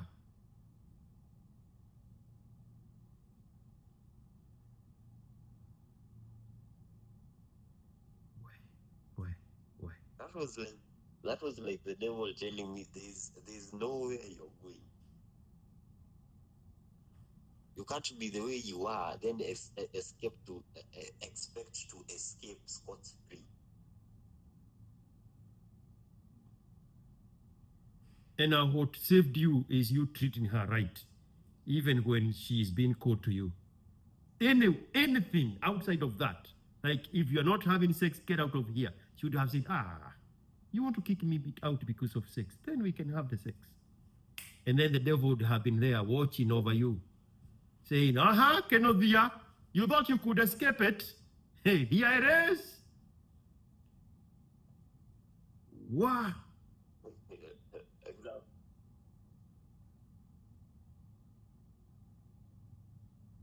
Wow. If I would have done something naughty, I wouldn't have escaped. Your sins would have caught up with you. Definitely, in full measure.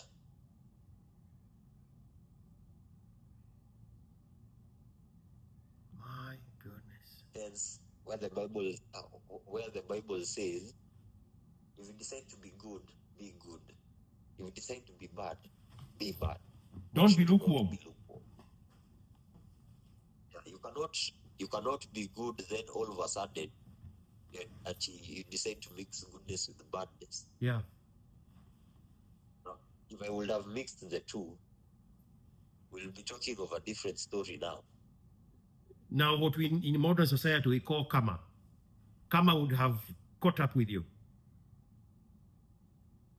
Exactly.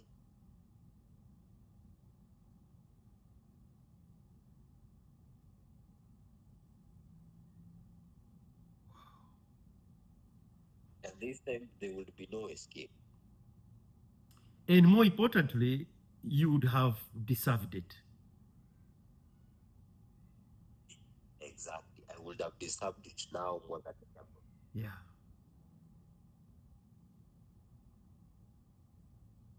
Because now there's also this place in the Bible where it says, God cannot be mocked. Something like that. Mm-hmm. Because me now being good, then at this instant moment being bad, it's kind of like you're mocking him. Yeah. And he comes to realize that you are never as serious as you are trying to be. Yeah.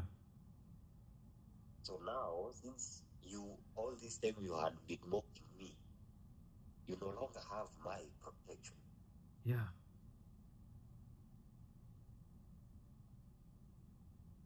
Go get what now you deserve. The wages of sin is death. It's death.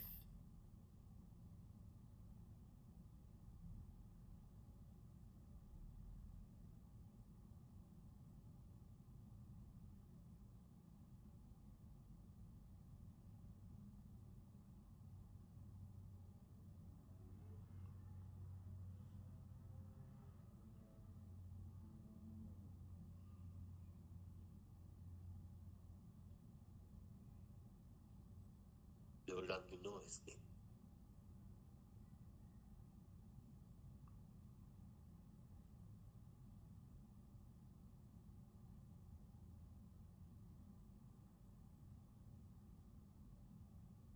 You know, I'm trying to even figure out how to ask you what next. But there is no next. There is nothing that has happened to have a next.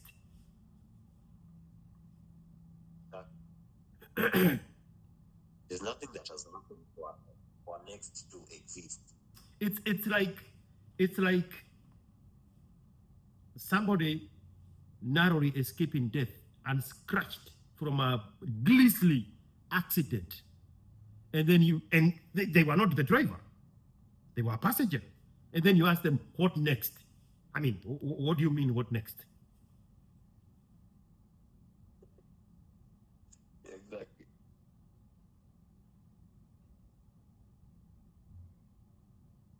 I think the only thing that is next is what were the lessons learned. Yes. That is what I would say is what is next. What were the lessons learned? And how best will you keep those lessons at heart? By never forgetting where you have come from. Exactly. Or more importantly, why you are still alive. Literally. Literally. And healthy. Wait. Do you want to register as a person with PTSD?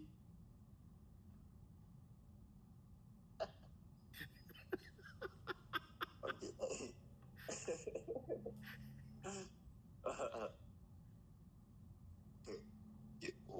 When it comes to female interaction, yes, definitely, because my mind is no longer the same. It no longer views them the way it did. You cannot unsee what you see. So you cannot unsee what I saw. So further engagement with them will always like that thing will always be like kwa let's say you're using a computer and like you the moment like you click on an icon, it just pulls up the whole program, let's say screen or on top of other other displays. Mm-hmm. That's how now like engagement with women is like the moment you try to engage with them, like that file is being pulled up to the forefront, hindering like anything else. You no longer see them with lust, any form of desire. And that's your permanent PTSD. Unfortunately, If you want to stay alive, and if you want to always remember why you are alive.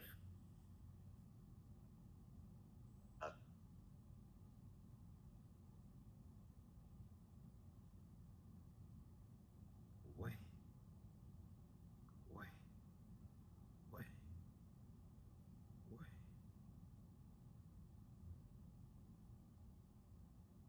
there's a section in the Bible whereby it says, "Do not give all your energy to women, those who fall kings." I mean, funny enough, all of these things were written before us. That was King Solomon who wrote that.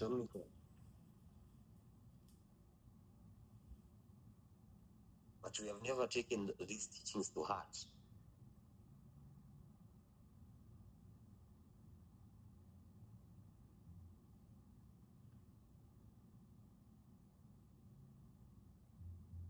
We've never taken those teachings to heart.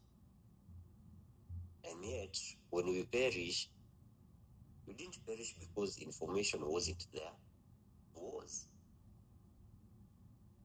Also, the Bible says, "My people perish because of lack of knowledge." Yes. But knowledge was there. No, Prophet Isaiah. You didn't seek it, and and if you did seek it, you didn't embody it. It did not become a part of you, but it was there.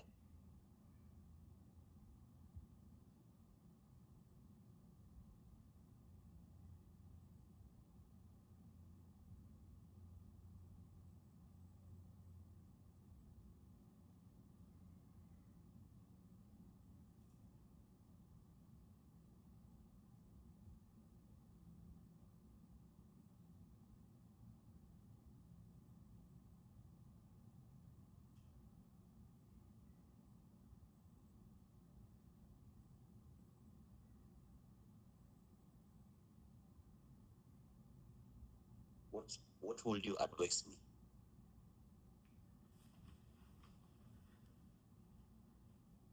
I was going to ask you why you decided that you wanted to share that story with me.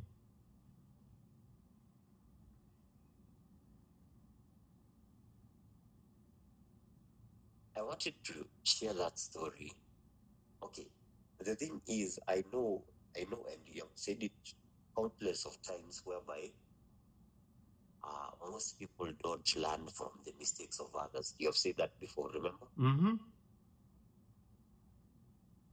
But kind of, it's better at least usiseme haukuambiwa ama haukusikia.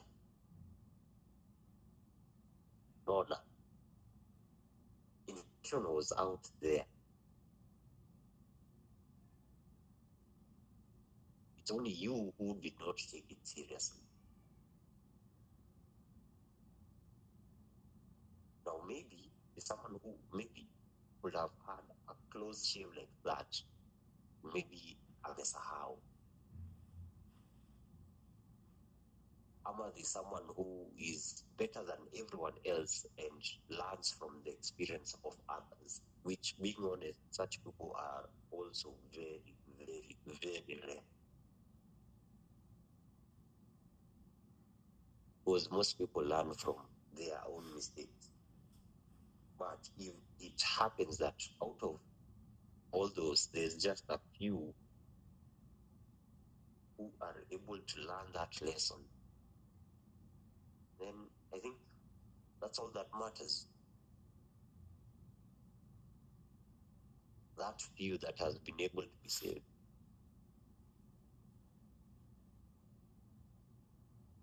Or what will you really say yourself?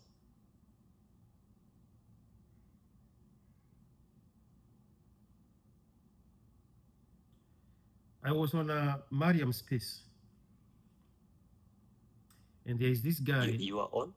I was on Twitter, on Mariam space, Mariam Wairimu space. And there was this guy calling himself 2 cents. Did you listen to that space? Not every single space, but I've been on that space several times. So this guy, his name is 2 cents. And he came there and he was giving a very candid account of how and why his marriage failed. And there is this other 19-year-old boy called Trevor Noah from Nyeri. And he asked him, if you had listened to George or Kibe before you got married, and the kind of advices they give, do you think you'd have made the same mistake? And he said exactly the same thing that you said when I asked you why you contacted me. He said he would have totally disregarded the advice until he go in there and make his own mistakes, then learn from those mistakes. And I asked him, are you by any chance a Kikuyu? And he said he is. So I told him, it matches with the Kikuyu saying, "Utakanywereire doe karelita." And also the other one that says, "Gutire mundu thomaga na ibuku riene." No one learns with another person's experience. So now he says he has the information. And the information is that has made the difference in his life. And now in the next relationship, he will approach it with the information that he has, which is now exactly what you have said. So he is still willing to get back in the game. He said he's not going to demonize marriages or relationships, but he is going to approach relationships differently. And I'm only saying this now to answer the question you asked me. What advice would I give you? You're 25 years now. You'll be 35 in 10 years. In that period of 10 years, you'd have built yourself, you'd have succeeded, you have done everything, and the universe will have lined up with you to answer every request that you put out there, and you'll be very successful. at 35, which direction will you take when you have the need to have a child?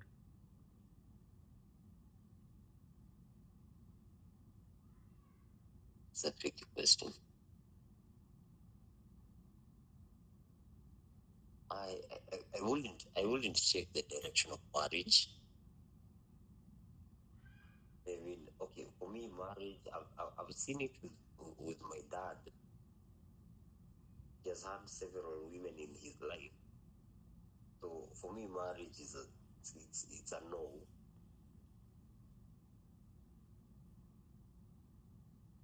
I don't know.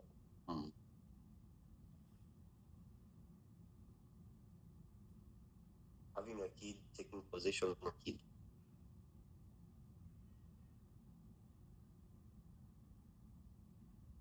So now my question is, Well, at 35,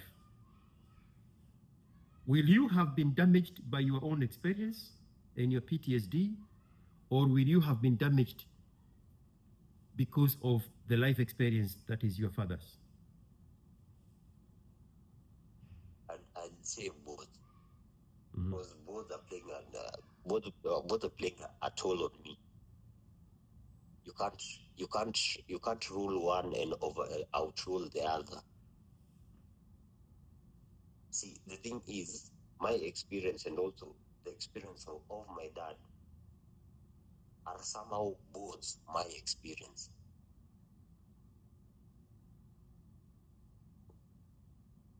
What he has gone through, I've gone through it indirectly. It may not be at the same intensity that he had, a varying degree of it. Do you like understand what I'm trying to put across? I am understanding it way deeper than you can imagine. Because Exactly. So because his experience and mine are the same. Yeah. They're intertwined. It's hard to pick them apart. Because the only time you can differentiate between them is, let's say, like right now, I'm away from him. So the experience he's having right now, I'm not able to experience it. But the one that he has had while I was there, his experience is mine. How old is your dad? Well, he's quite old. I think born 61. 61? Yeah, 1961. Oh, 61. Okay. So she's 63 years old. 64. Yeah, 64. You said your life and his life, your experience and his experience are intertwined.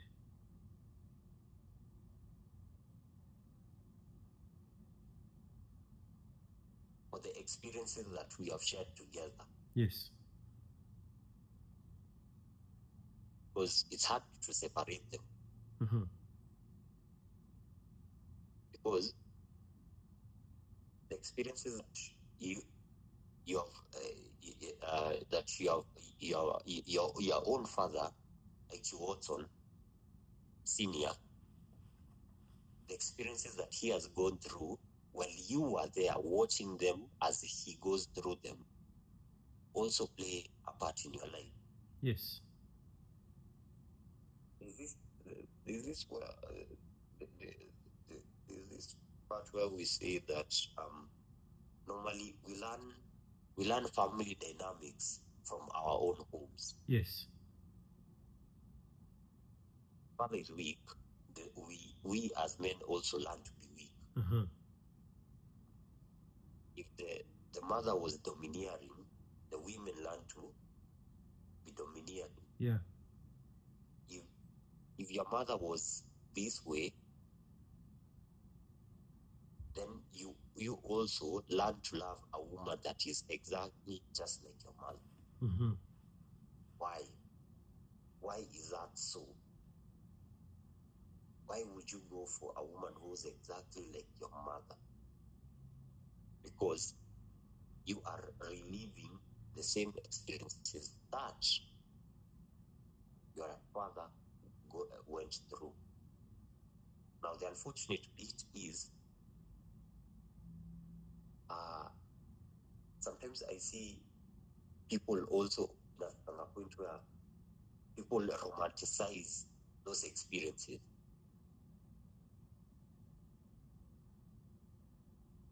Like there's this episode whereby like this guy was dating exclusively older women. Mm-hmm. I don't know if it's, I think it's episode 30 something. I don't know that 5. I remember that guy, and when he chanced on a girl who was 19 years old, he could not sustain that relationship because he was leaving campus and the girl was barely starting campus. Same episode? Yeah, exactly. Yes. That guy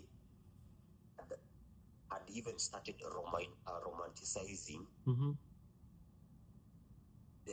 the experiences that he had with his own mother. Yes.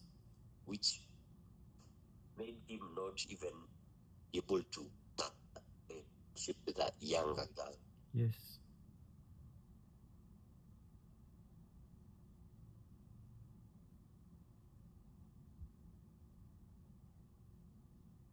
So let's go back. You said your father's experiences and your experiences, the shared ones, inevitably intertwine. Okay?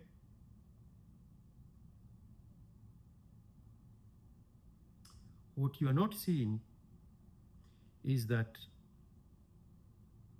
your girlfriend, her experiences, and the experiences of her own mother, the ones they share, they also intertwine.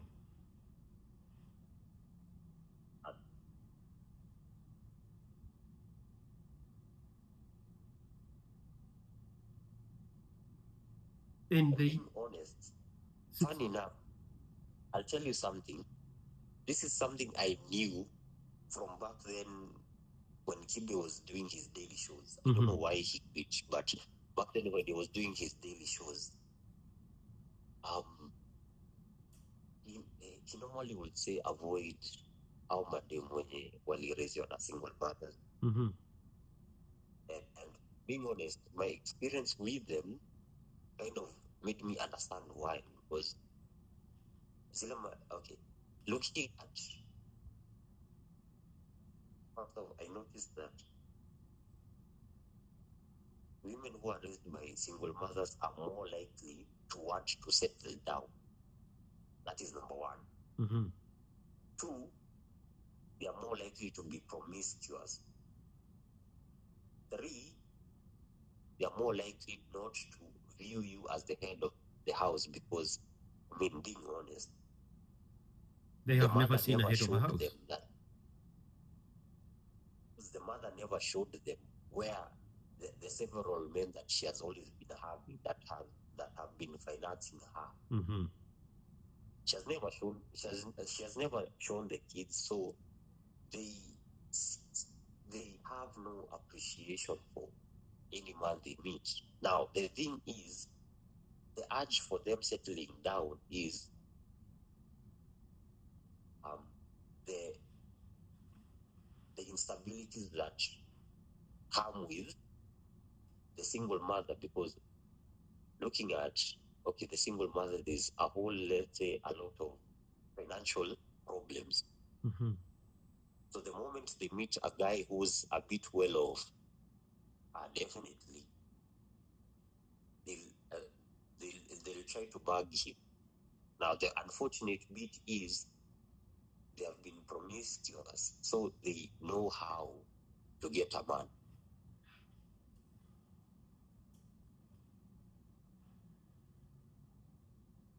Women who have been raised by both parents, and especially when the father was dominant, those women trying to have a relationship with them is hectic, Because now the problem comes in here.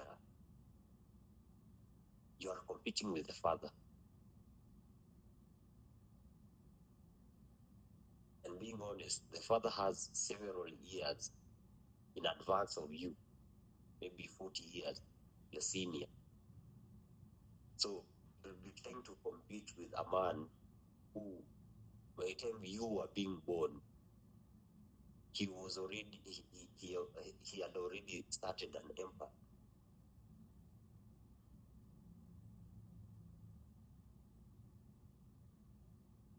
Unless he was a weak guy. Because there are also cases whereby the guy is weak. Then if the guy was weak, then the woman will be dominant. Because that's what she saw in the family.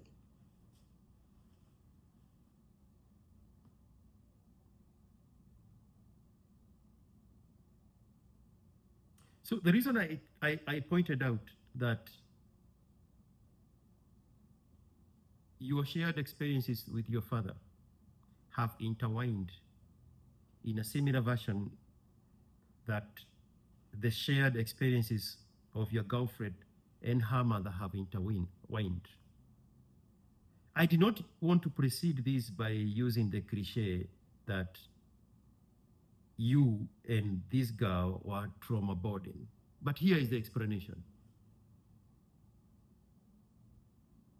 She was seeking in you what she did not have in her childhood. You were seeking in her what your father lacked. That's why you're praising her for being malleable, for being traditional family oriented, for knowing what to do around the house, how to keep a home, how to manage a home. Things that escaped the women in the life of your father.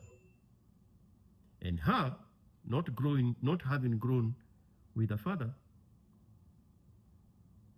her mother denied her a good man. And she could instinctively see the good man in you. So she leaned onto your trauma and you leaned into her trauma. And you have this symbiotic relationship bowed out of the traumas of both of your parents.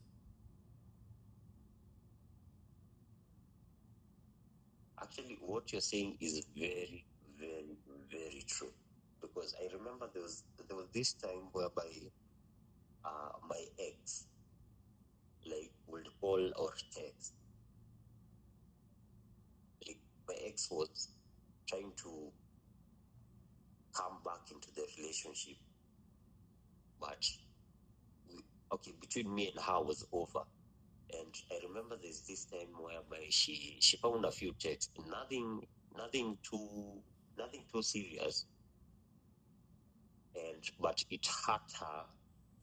And she posted on her WhatsApp status that the one guy you expect to be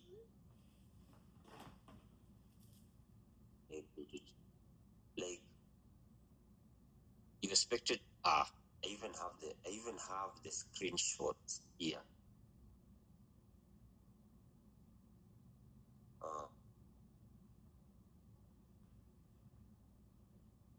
Here it is. As a girl, if your man is still communicating with his ex now or later, then you'll be the ex, and it will be so heartbreaking for you and given your heart to him. So just keep your heart to yourself until you confirm that they truly have moved on from their ex. Then the next status she posted was, having not experienced father's love can be draining sometimes, and the boyfriend you think can compensate that betrays you. Sometimes life is not worth it. So this is something that she had posted a while ago. After the breakup or before Back the then, breakup? way before the breakup, When you were in a during relationship, when okay, this other girl was trying to interfere exactly, with the relationship. toward that I had moved on with someone else, and Yeah. kind of she wanted to break this current relationship I have. And so in the process, I found like she came and found the text with me and my ex. Mm-hmm. But exactly the way you're saying that, she was trying to find that father who she has never experienced. Yes. Correlates so neatly with what she had posted back then when she was saying, having not experienced father's love Mm-hmm. can be draining. Sometimes the boyfriend you think can compensate that face you. Sometimes life is not. I think I'll send you. So she was speaking directly to you. Definitely. She was not putting else WhatsApp update. She was talking to you directly. She was telling you, this is our trauma. This is what I need you for. Heal me, I heal you.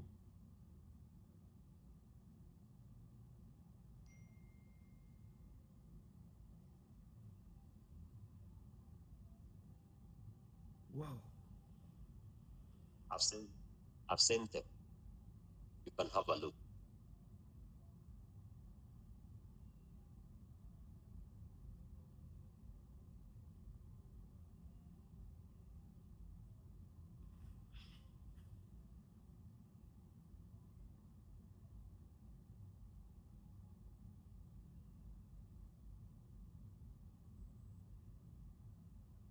It's taking a while to load.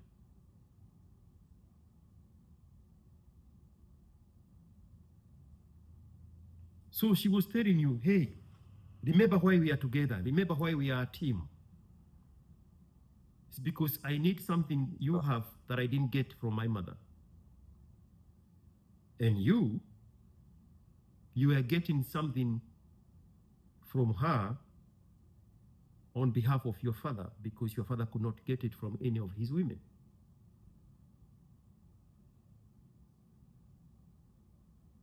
It was a symbiotic relationship.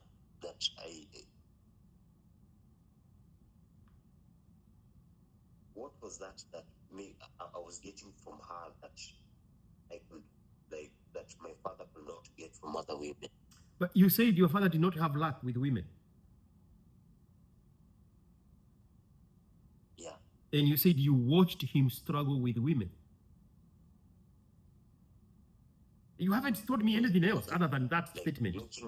You have not told me, one moment, you have not told me anything else other than that statement. Right? Yes.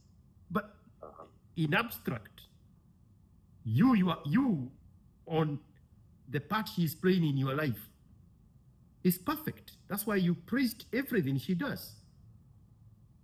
At 20, everything, which is everything your father could not get from any of his women. And so you held into that and you became nice to her. You rewarded her by treating her right.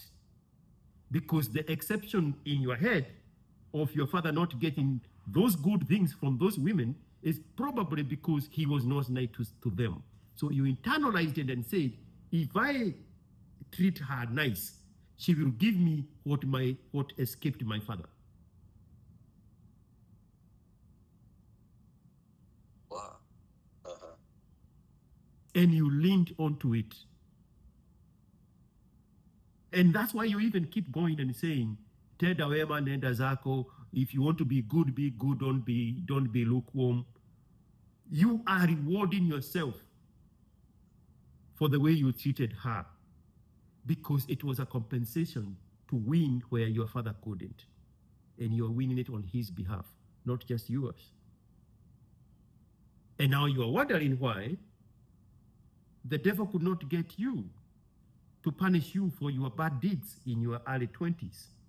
It's because you had banked so much in the backload of the good deeds that you had won, not just for your father in this relationship, but you have won over by treating her good to override the punishment that you seem to think you deserved.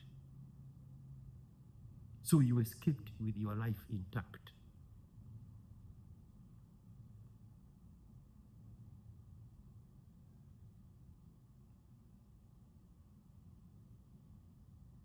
Well,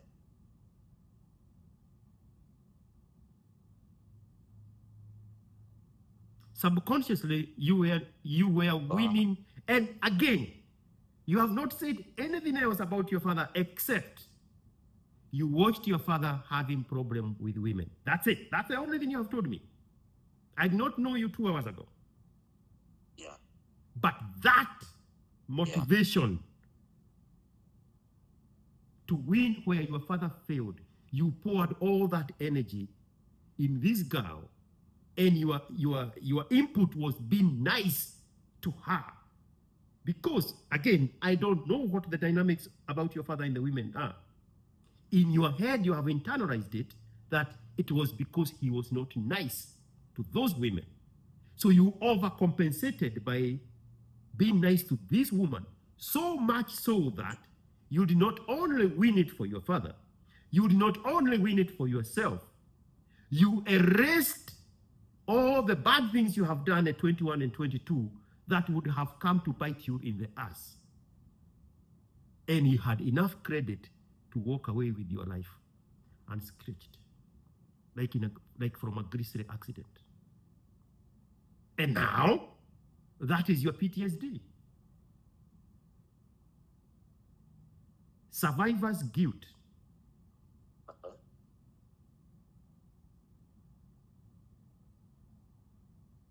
You're trying to make sense as to why you are in this vantage It point. happens now and not. Say that again. Sorry? You were saying something and you got cut off. No, I think it's that survivor's guilt where I was trying to understand why it happened now, not the other time where I should have had it. Exactly. Again, I said I'm not going to use the cliche that you are trauma bonding. But now, in hindsight, it's very clear that what attracted you to her is what your father could not get for himself, and in affection for you. And you said your experiences and that of your father at some point they intertwine. And so you overcompensated. Unbeknown to you, it became the thing that saved you.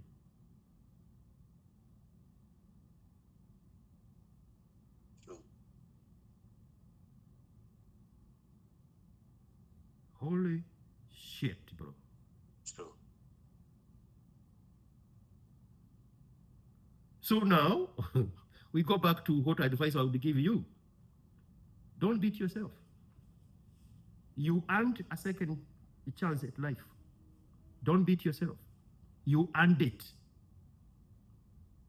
You earned it by being a good person. You escaped death by being a good person. You overrode the punishments of the past deeds by being a good person, because you are genuinely a good person. There is no survivor's guilt. There is no PTSD. It was just happenstance. And you move on with your life, and then don't let that become a negating factor of the choices you make in the future. I am not saying that you disregard every lesson you learned from it. No. Take the lessons with you, but don't let any of those experiences weigh you down at the bottom of the lake that you cannot swim up and excel in life. Which is now takes us to, you are 35, you have succeeded in every metrics of success. you will need a child. Don't let the negative connotations of this experience get in the way of you creating a family. Because you owe that not just to yourself, you owe that to your father so that you can be a better example of success where your father seems to have failed with women, and you have owed it to the girl who let you live by creating a life that was extinguished in her own life, that of her mother. Her mother is the one that gave her the weapon of mass destruction, and she let you live and never unleashed it on you. You owe her, as crazy as this may sound, you owe her a replacement of her mother's life. That's why you are alive.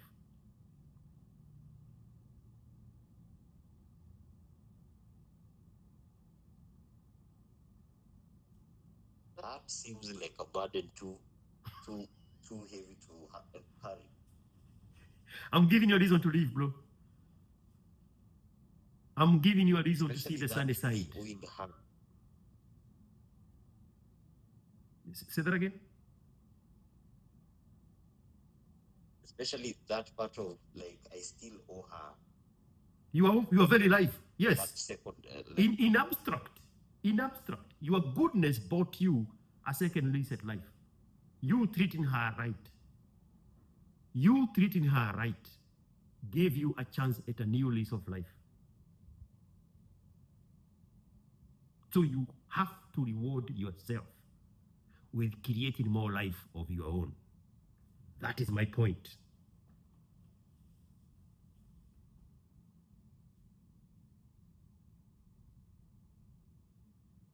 I've now understood you.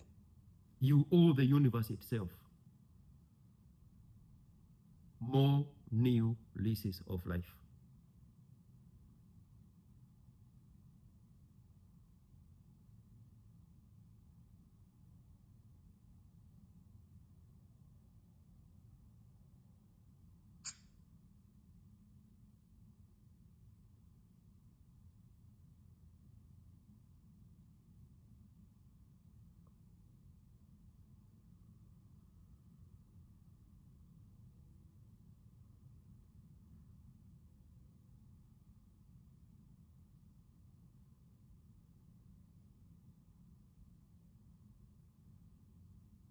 You escaped life.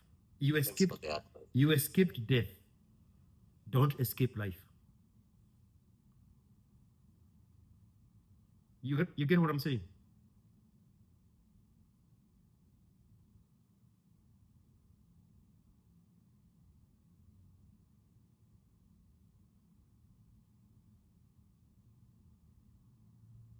But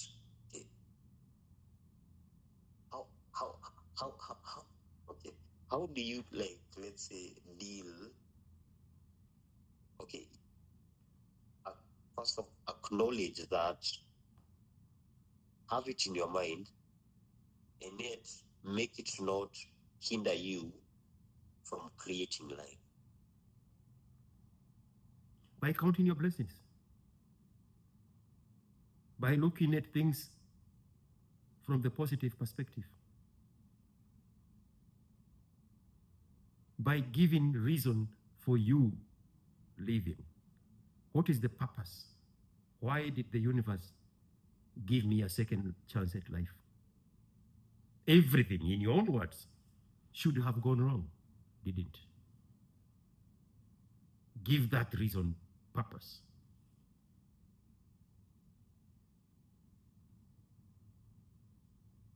The purpose of man is to build and create and multiply and solve problems. The God in you is a God of multiplying.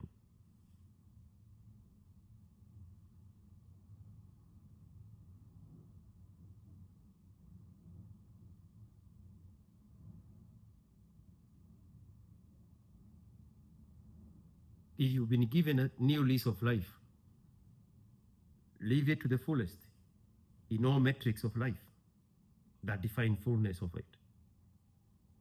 you already have the formula for success. So that's a no-brainer. That's chicken feed. The formula of success is in your heads.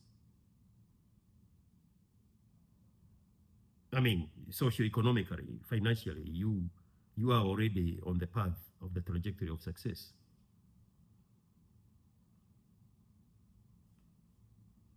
Give that success meaning.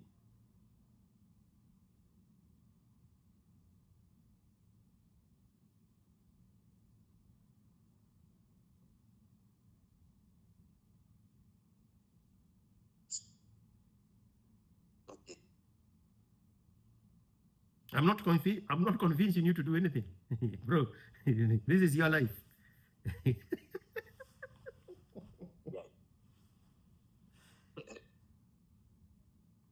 I get what you're saying. You're trying to put it this way, that whatever happens shouldn't be something that stops me from, let's say, like giving forth life, having, let's say, children of my own Correct. in the future, Correct. giving them the family that they deserve, where, let's say, both the parents are near present. That's me and the woman I'll be with. Yes. And that already I'm on the path of good social economic, we call it Trajectory. Yes. I'm already on the path of, yeah, exactly. Yeah. So I give this path a meaning such that I work hard, I work smart, so that when time comes for that family to be there, they will be having the resources that they need.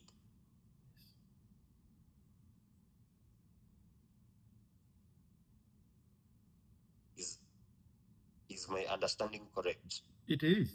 Give your new lease of life meaning.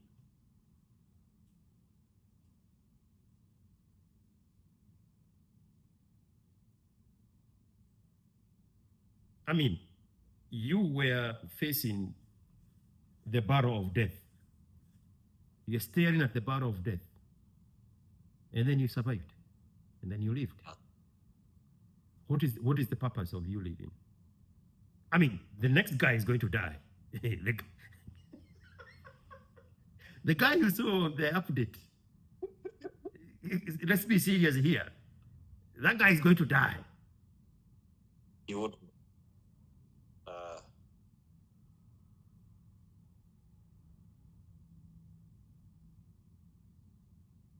Are you thinking or are you breaking? Yeah. I can hear you.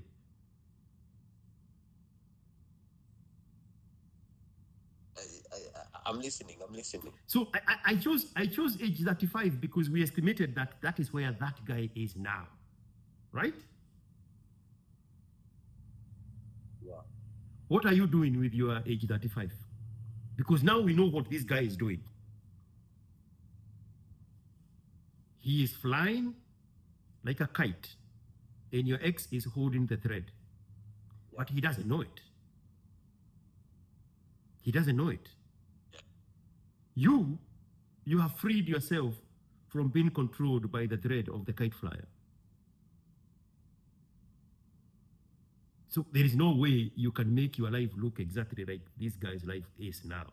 Your life has to be different because now you have the information. Now you have the knowledge. Now you have the experience. So you cannot weigh yourself down by what had been as if it is the determinant factor of how your life should be. You have to overcome death itself by living and living fully and doing the things that the people who are alive do, which now includes procreating. A blameless, innocent, pure kid to overcome what could have been and what was evident in the life of this girl that was born poisoned in her own blood because of her own mother.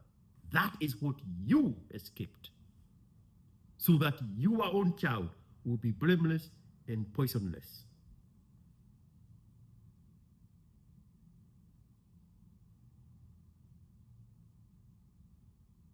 Yeah. It's a replacement of life. And you know, when I pointed it out that way, you say that is so much of a burden to bear.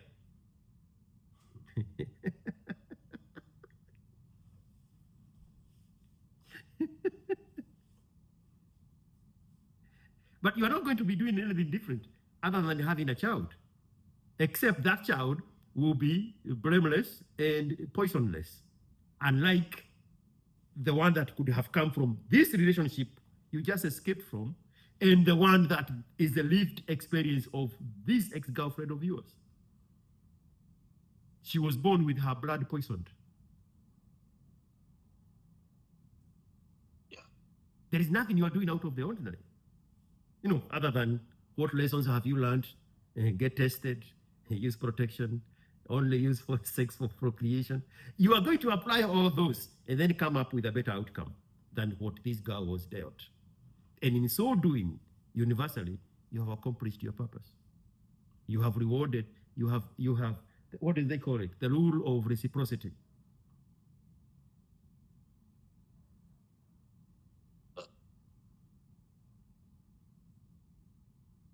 Whereby you have reciprocated what life has offered you. Yes. And you have leaned fully into your purpose as a man. Kienyoki Agai. Uh-huh.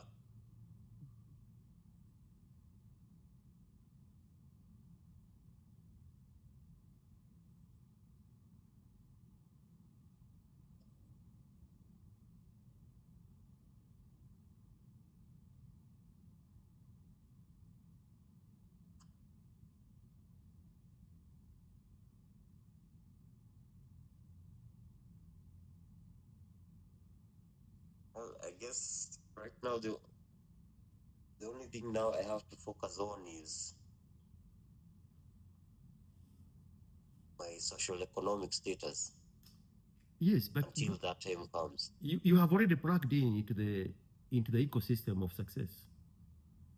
That's why you put your school on hold to pursue business. And then when you mainstreamed, you went back to get more knowledge on how to succeed. I had all that without you telling it to me.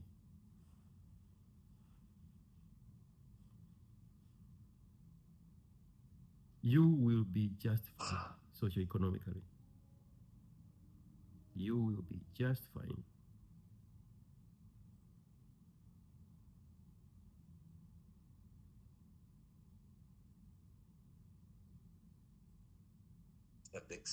The experience was scary and frightening.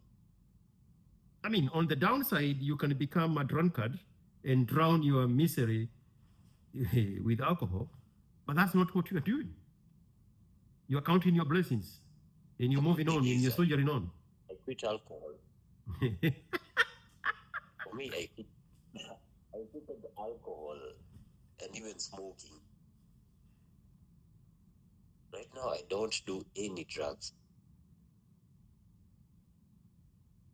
You're like, this new lease of life is too pure to be impure, to be contaminated with anything. Being honest, it is. That's the whole point.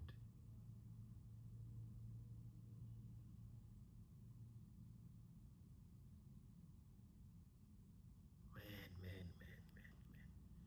Now I even have to ask myself, how lucky am I to chance with somebody like you, who is so open to share that story? I mean, you can't make this shit up. I blacked myself. Sometimes I was asking myself the same question. I'm like, how lucky could I be?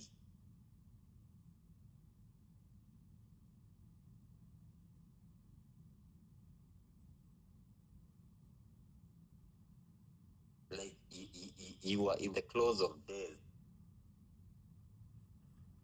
and somehow you were able to escape it Yeah.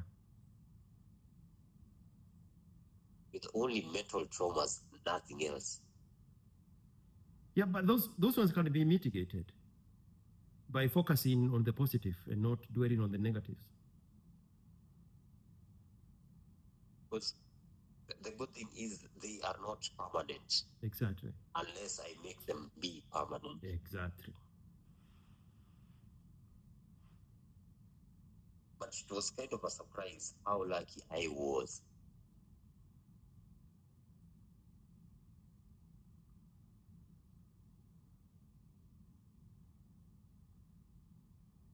Because, like, what if the guy who's currently there is it going to be as lucky as I was?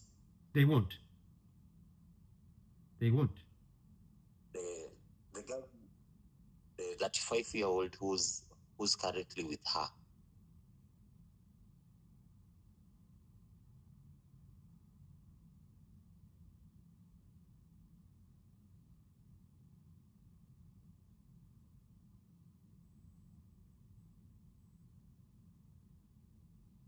Like,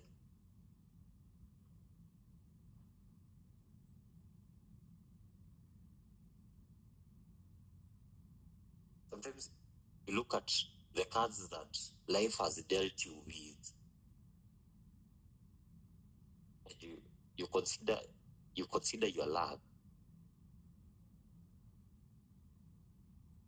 and you really wonder how. It's kind of surprising if you think about it deeply.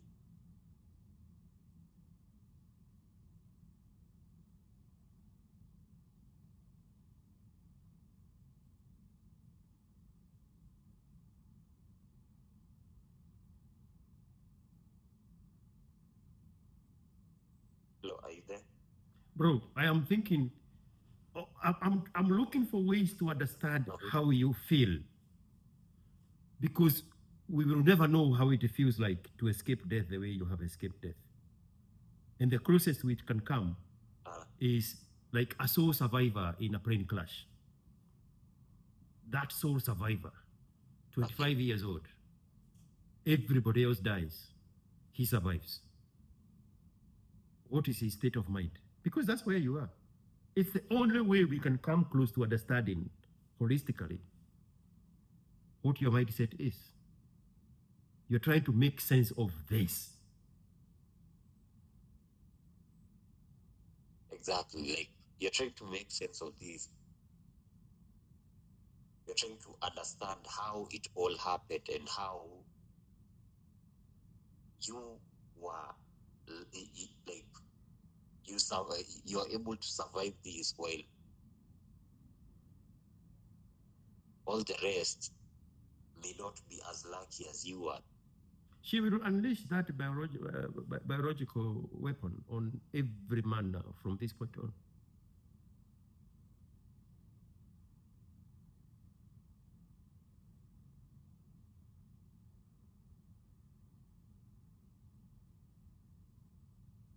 So also my question is, what dictates the luck that people have? What dictates that for you IQ you will be luckier than the guy who comes next?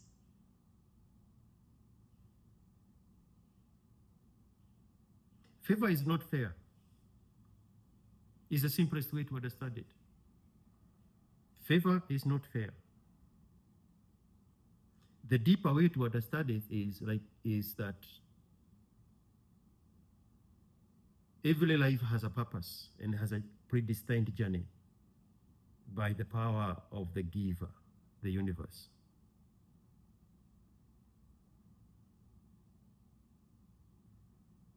And your journey on this world is predetermined by the immovable mover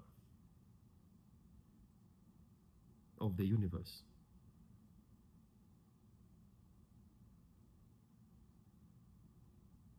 And so, unbeknown to you, Okay. you are just living a segment of a life that was already predetermined by the power of the universe. And even when things seems to be going haywire, the plan of the immovable mover is still intact in your life. You will still follow that trajectory of life. You will still follow that pathway that leads you to the full potential, to the full essence, to the purpose of you being here in this present time of the segment of your life. That is the complex response. The simplest response, favor is not fair.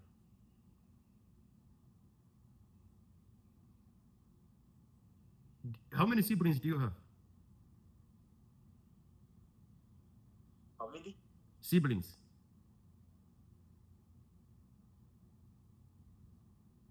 Well, actually, okay, it depends. The unfortunate bit is we either share the same mother or the same father, Yeah. but none both parents.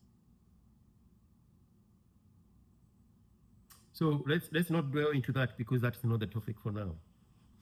But if you put your hand out, right? Open up your palm, you're looking at all your fingers. They are all your fingers, 5 of them. They are all attached to the same hand. But they have different sizes. And more importantly, what we forget, they have different purposes. They have different functions. What the middle finger does, the thumb cannot do. What the pointing finger does, the pinky cannot do.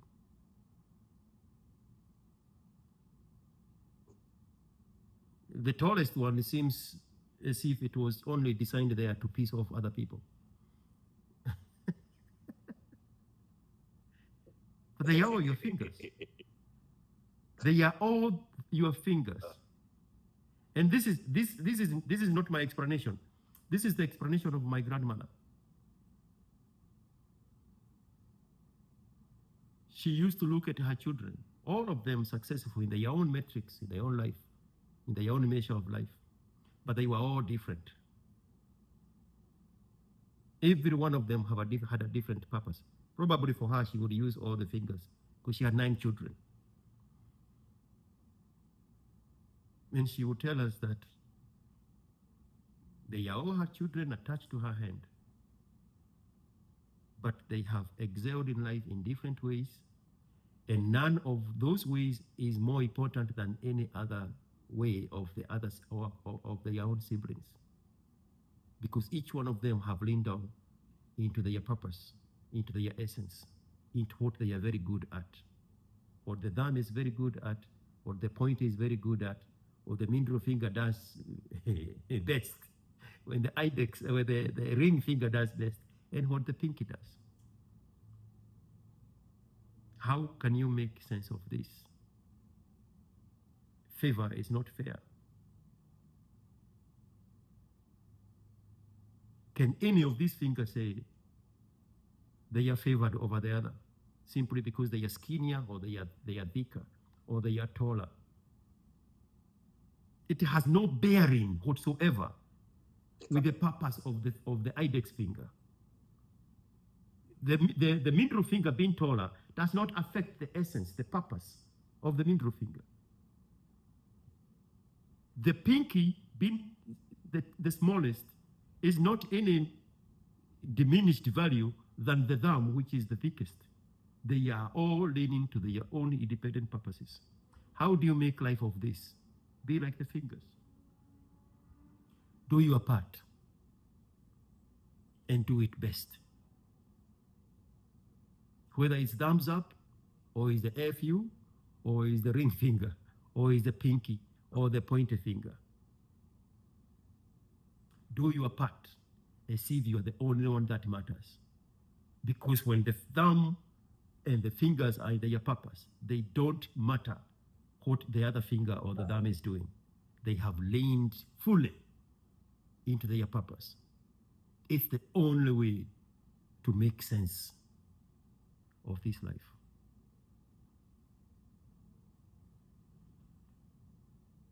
You're right. You're right. Keep winning, bro. Thank you. Keep winning. Don't look back. Make sense of your purpose. Lean into that purpose. Be your best as who you are, not who you would have become. Okay? Sure. All right.